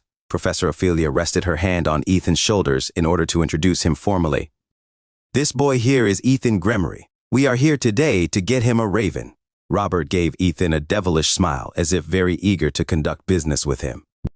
"You came to the right place. Aside from ravens, I don't have anything else to trade. Come here, my boy. It is best if we look for a raven that is willing to become your messenger and guide in the magical world." Robert tapped his wand on the wall, and a door magically appeared on it. With a slight push from Professor Ophelia, Ethan entered the door and found himself in what seemed to be a rainforest where ravens lived in peace. "I formally welcome you to Robert's Aviary," Robert said with pride, "serving the magical community since 1449. Now, wear this leather gauntlet, and try to call out to the ravens here. This gauntlet shares your senses and thoughts with the ravens, allowing them to better understand you. They are very smart creatures, and once you resonate with one of them, they will perch on your gauntlet, which means that they recognize you as someone worthy of their services. I told you earlier that ravens serve as guides as well. In time, you will understand what I'm talking about. For now, just focus on finding your lifelong friend." Ethan nodded and wore the gauntlet on his hand. As soon as he did, he felt as if he was connected to countless living things whose beating hearts synchronized with his own. At first, Ethan could only hear buzzing sounds inside his head, but as time went on, these buzzing sounds slowly turned into words. "Mr. Roberts, I think there is some kind of trouble." Ethan glanced behind him to tell the owner of the aviary that something seems to be wrong. However, the middle-aged man was nowhere to be found. "You won't find him anywhere, you know. The old man has a sick hobby, always doing this to his customers." "Yes, he should be reported to the Magical Bureau. Silly, if we do that, who's going to take care of the shop?" "Right. This is what they call capitalism." "Well, I guess we just have to let him go then." "Agreed. I second this notion. I third it. Get the latest chapters on Novelbin." "Calm. Everyone, we shouldn't talk all at once. Just look at the poor boy. He looks like he is about to pee himself." Ethan vehemently shook his head and refuted the assumption of one of the voices that was talking in his head. "I'm not about to pee myself," Ethan stated. "Who are you guys? Why are you all talking in my head?" "Calm down, little boy," one of the voices replied. "There's still an hour before lunch, so we'll make this quick. You are here to be interviewed, and whether one of us recognizes you will depend on your answer." Who wants to ask the first question?" "Me. Listen, boy, what are your future plans?" a snarky voice asked. Lunch?" Ethan replied. "I'm a bit hungry." The owner of the voice scoffed. "No, silly, something long-term." "Dinner then," Ethan answered with a matter-of-fact tone that made the owner of the voice almost choke in anger. "This boy is dumb. I'm not interested in being his partner." the owner of the snarky voice complained. That's fine. Who wants to ask the next question? Well, the moment he entered, I felt as if we shared a bond, a calm-sounding voice commented. How about I ask him a question? Sure, go ahead. There was a slight pause, as if the owner of the calm-sounding voice was thinking of a good question to ask Ethan. What makes more noise than 50 crows sitting on 50 fence posts? The owner of the calm-sounding voice asked. My grandma when she's angry, Ethan answered in a heartbeat. Okay, I'll accept that answer. Old people are indeed loud, the owner of the calm voice commented. Next question. What is blue and sounds like a parrot? Ethan pondered for a bit before giving his answer. A blue parrot, Ethan replied. Acceptable answer as well, the owner of the calm voice chuckled. Okay. Last question. What is the answer to this math problem? 383x 983 234 at 2300. Last question. 1 plus 2. Ethan looked blankly in space because this was the hardest question that the voices had ever asked him. Finally, after 3 minutes, the blue-haired boy finally managed to squeeze an answer with great uncertainty. 4,674,135.94? Ethan blinked. Yep, this person is dumb, the owner of the calm voice sighed. Not interested in making him my partner. The one acting as mediator sighed as well before asking for someone else to ask questions. Who wants to ask question next? Suddenly, a high-pitched whistling noise spread in the forest. Although faint, Ethan also heard the flapping of wings, which made him look at his right side. There, he saw something that made him wonder if he was just seeing things. A white raven glided in his direction before nimbly landing on the leather gauntlet in his hand. The blue-haired boy stared at it, and the raven stared back at him with an amused expression on its intelligent eyes. Bloody hell, Ethan muttered. Grandma wouldn't believe me if I told her I saw a white raven. I came here to personally ask you one question, the white raven said in an amused tone. Tell me, if you were given the choice to have one magic and only one, what kind of magic would you like to have? Ethan closed his eyes as he pondered long and hard to answer this question. After being in Brynhildr Academy, he had been exposed to magic, and for him, it is both a scary and wonderful thing. Truth be told, he envied his cousin Chloe because she could shoot firebolts with her wand. He also envied Alice because she was able to shoot icicles and turn monsters into ice statues. The irony of this was that the question that the white raven asked him was the same question he had asked himself ever since he discovered that magic was real. If he could only choose one magic in the world, what kind of magic would he like to have? I'm a very fickle person and very greedy as well, Ethan stated after he finished pondering the answer to this question. When I first saw my cousin Chloe summon a firebolt, I thought, I wish I can do that as well. Then, after seeing more kinds of magic, I thought that I wanted to have those as well. So if I can only have one magic in the world, I wish to have the magic that can copy the magic of others. That way, I will be able to use many kinds of magic. A faint whistle escaped the white raven's beak, which made the blue-haired boy wonder if he gave the right answer. Although he knew that his answer was quite ambitious, that was what he genuinely felt after accidentally becoming part of the magic world. You are indeed very greedy, the white raven replied, and pretty ambitious as well. However, what you wish for is something you already possess. You just don't know how to make it happen. Eh? I already possess it? Yes, I can see unlimited potential in you. This is why I've decided to become your guide. The white raven bowed its head, and a white glowing ball of light emerged from its body. A moment later, this ball of light slowly flew towards Ethan's chest, burrowing itself inside his body. For a brief moment, the blue-haired boy saw a vision of him flying in the sky, gliding in the air, and seeing the world from above. However, it didn't take long before he realized that the visions he was seeing were not his own, but the white raven's. It was as if the latter had shared his wisdom with him, allowing him to better understand the world he was currently in. The contract has been established, the white raven said. Ethan, I will allow you to bestow a name upon me. Please, choose a good name because names have power. Depending on my name, I may or may not be able to perform certain tasks that are deemed impossible by many. So, make sure to give me a good name. Ethan lightly brushed the white raven's back, feeling the smoothness of its feathers under his touch. Dantalion, Ethan said softly. From now on, your name will be Dantalion." "So it shall be," Dantalion replied. "From this moment onwards, I am Dantalion, your guide, your friend, your ally, and your messenger. I look forward to seeing your growth, Ethan." "Thank you, Dantalion," Ethan smiled. "Guide me well." From high in the sky, a certain middle-aged man looked at this scene with a satisfied smile on his face. To think that someone without any magic in his body has been able to make a pact with the leader of the Unkindness, Robert smirked. I can vaguely sense the stirring of a storm in Eastshire. I wonder, will this boy be at the center of it all? Robert didn't know the answer to this question. However, he was fine with that. He was the Raven Master, and whatever his wards could see, he saw them as well. But with the restrictions placed over him, the only thing he could do was watch and never touch, for that was the role he and the other Roberts who came before him played in Eastshire. I am the Dread Pirate Roberts. They are silent watchers of the magical world, unable to do anything except record the unseen history of wizards and witches, and their struggles that were slowly pushing his beloved world to ruin. "Now that you got your raven, we are now going to get you a broom," Professor Ophelia stated.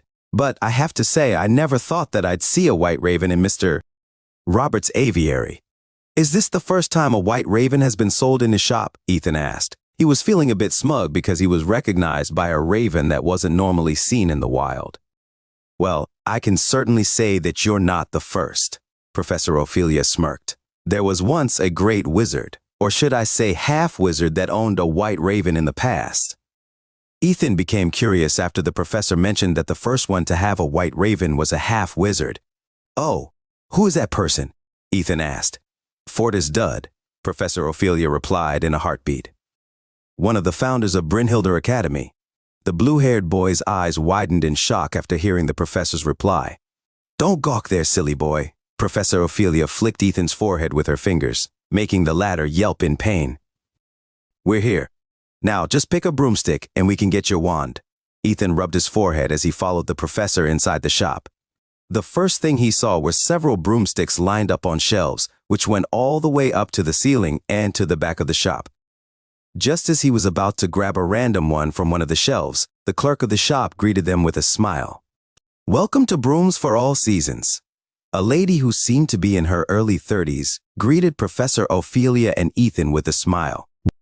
"What kind of broom are you looking for? We have brooms for long-distance flight, brooms for kids that have safety mechanisms installed, brooms for leisure flying, and all-purpose brooms that fly, and can be used for cleaning as well." "Give me an all-purpose broom, please," Ethan replied. "Certainly." The clerk took a broom from the shelf and presented it to the blue-haired boy. "This is called Cumulus 2000. It can fly up to 100 kph and is very efficient in sweeping trash, including pee people." The clerk gave Ethan a playful wink, which made the blue-haired boy chuckle. You said that this can fly, right?" Ethan asked. "How do brooms fly?" "Oh, a first-timer." The clerk nodded in understanding. "Very well.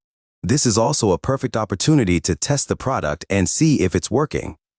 The clerk placed the broom on top of a table before walking away from it. "You see, all brooms are unique and they require a certain password to activate their flight mechanism," the clerk explained. "Of course, in order to activate it, the wizard's magic power is required. Right now, the default password for this model is Cumulus." As soon as the clerk said the password, the broom rose up from the table and flew towards her. It stopped a meter away from her and lowered itself a meter above the ground to allow the clerk to sit on top of it. The clerk, however, didn't sit and simply picked it up and placed it back on top of the table. "Now you try." The clerk made a gesture for Ethan to call for the broom using the password that she had used earlier. "Cumulus," Ethan said as he looked expectantly at the broom on top of the table. A second passed, 5 seconds passed, 10 seconds passed. Nothing happened. "Cumulus," the clerk stated, and immediately the broom flew in her direction. Professor Ophelia, who was standing beside Ethan, sighed. She had already expected something like this to happen, so she decided to tell the confused-looking clerk about Ethan's difficulties.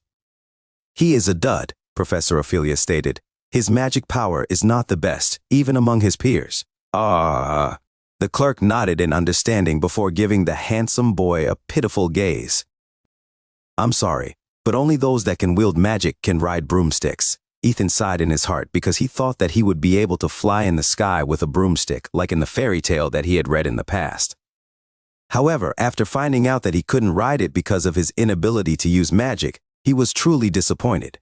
Seeing Ethan's disappointed look, Professor Ophelia decided to leave the shop with him. But before he could do that, the door behind them opened and an old man wearing glasses entered with an excited look on his face. "I did it, Anna," the old man said in excitement. "I finally did it. Behold, the wind dancer." The old man opened the wooden box in his hand that was nearly 2 meters long. Inside it, a broom made from an unknown type of wood could be seen. The handle had a dark brown shade, while the bristles of the broom were pure black. Unlike the Cumulus 2000, the handle of the wind dancer was thicker and looked like it was a weapon that can be used to whack people until their faces turned black and blue.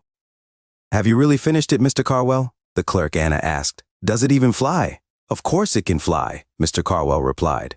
"Heck, even a dud can fly in this thing. It runs on mana cores, the first of its kind. Although buying mana cores to maintain its flying mechanism might get costly in the long run, it is still an all-purpose broomstick that can be used even if you don't have magic. I've gone to great lengths in order to make this broomstick. How much?" Professor Ophelia, who was listening at the side, approached the excited old man and interrupted his explanation. "Excuse me?" Mr. Carwell asked back. "This is the first of its kind. I've only tested it a few times, so I can't sell it to anyone unless I'm sure that it is safe to use." "Pardon my rudeness." Professor Ophelia gave the old man an apologetic look before introducing herself. "My name is Ophelia Quinn, and I am a professor in Brynhilder Academy. This boy here is Ethan Gremory. We have come here today to purchase a broom. However, he is unable to make it fly because he is a dud." The countenance of the old man immediately changed as he looked at the blue-haired boy that was looking at the broomstick on the table. "A dud, you say?"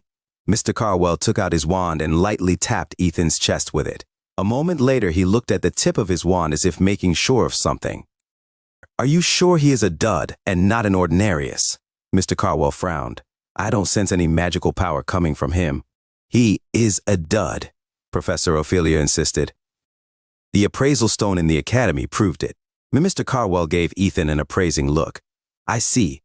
Professor Ophelia, who had already broken the ice, decided to press on while the iron was still hot and made her voice heard. "You said earlier that even duds can use this broom, right, Professor Ophelia? If that's the case, how about you let him buy it? If he can really make it fly, then it means that what you declared earlier is true." Mr. Carwell broke out from his daze after hearing Professor Ophelia's words. For a brief moment, he considered it, but half a minute later, he shook his head firmly. "Like I said, this product hasn't been fully tested yet," Mr. Carwell explained. "I cannot in good conscience sell a product that hasn't passed my safety regulations. It's not about my reputation that is at stake here, but the life of a teenage boy. I will not be able to sleep peacefully at night knowing that an accident might occur any time while he is using my creation." Mr. Carwell's voice was firm, making Professor Ophelia nod her head in defeat, just as she was about to drag Ethan out of the shop so the boy wouldn't get disappointed any further. The old man said something that made her stop in her tracks. "While I may not be able to sell it now, that doesn't mean that I can't sell it in the future," Mr. Carwell stated. "After I finish testing it for safety, I will contact you, Professor Ophelia." The old man's gaze softened as he shifted his attention to Ethan. "The reason why I made the wind dancer is to allow those who have given up on flying in the sky because they possess no magical powers to once again gain hope." "Mr. Carwell said softly, "The wind dancer is the first of its kind, so its success will pave the way for these dreams to become a reality." The old man then walked towards Ethan and patted his shoulder. "Give me a month at the earliest and 2 at the longest," Mr. Carwell declared. "I will fine-tune this broomstick and send it to you, Ethan. I look forward to seeing you soar in the sky and become the beacon for those who have given up their hope of ever flying in the sky." The old man's words were filled with determination, which carried a promise. His passionate words touched Ethan's heart, and he thanked Mr. Carwell for giving him the opportunity to test his newest creation. After rekindling his hope, Ethan left the brooms for all seasons with a spring in his step. Now that the issue with the broomstick was over, there was only one thing left to do, and that was to buy a wand, which was something that every wizard and witch must possess.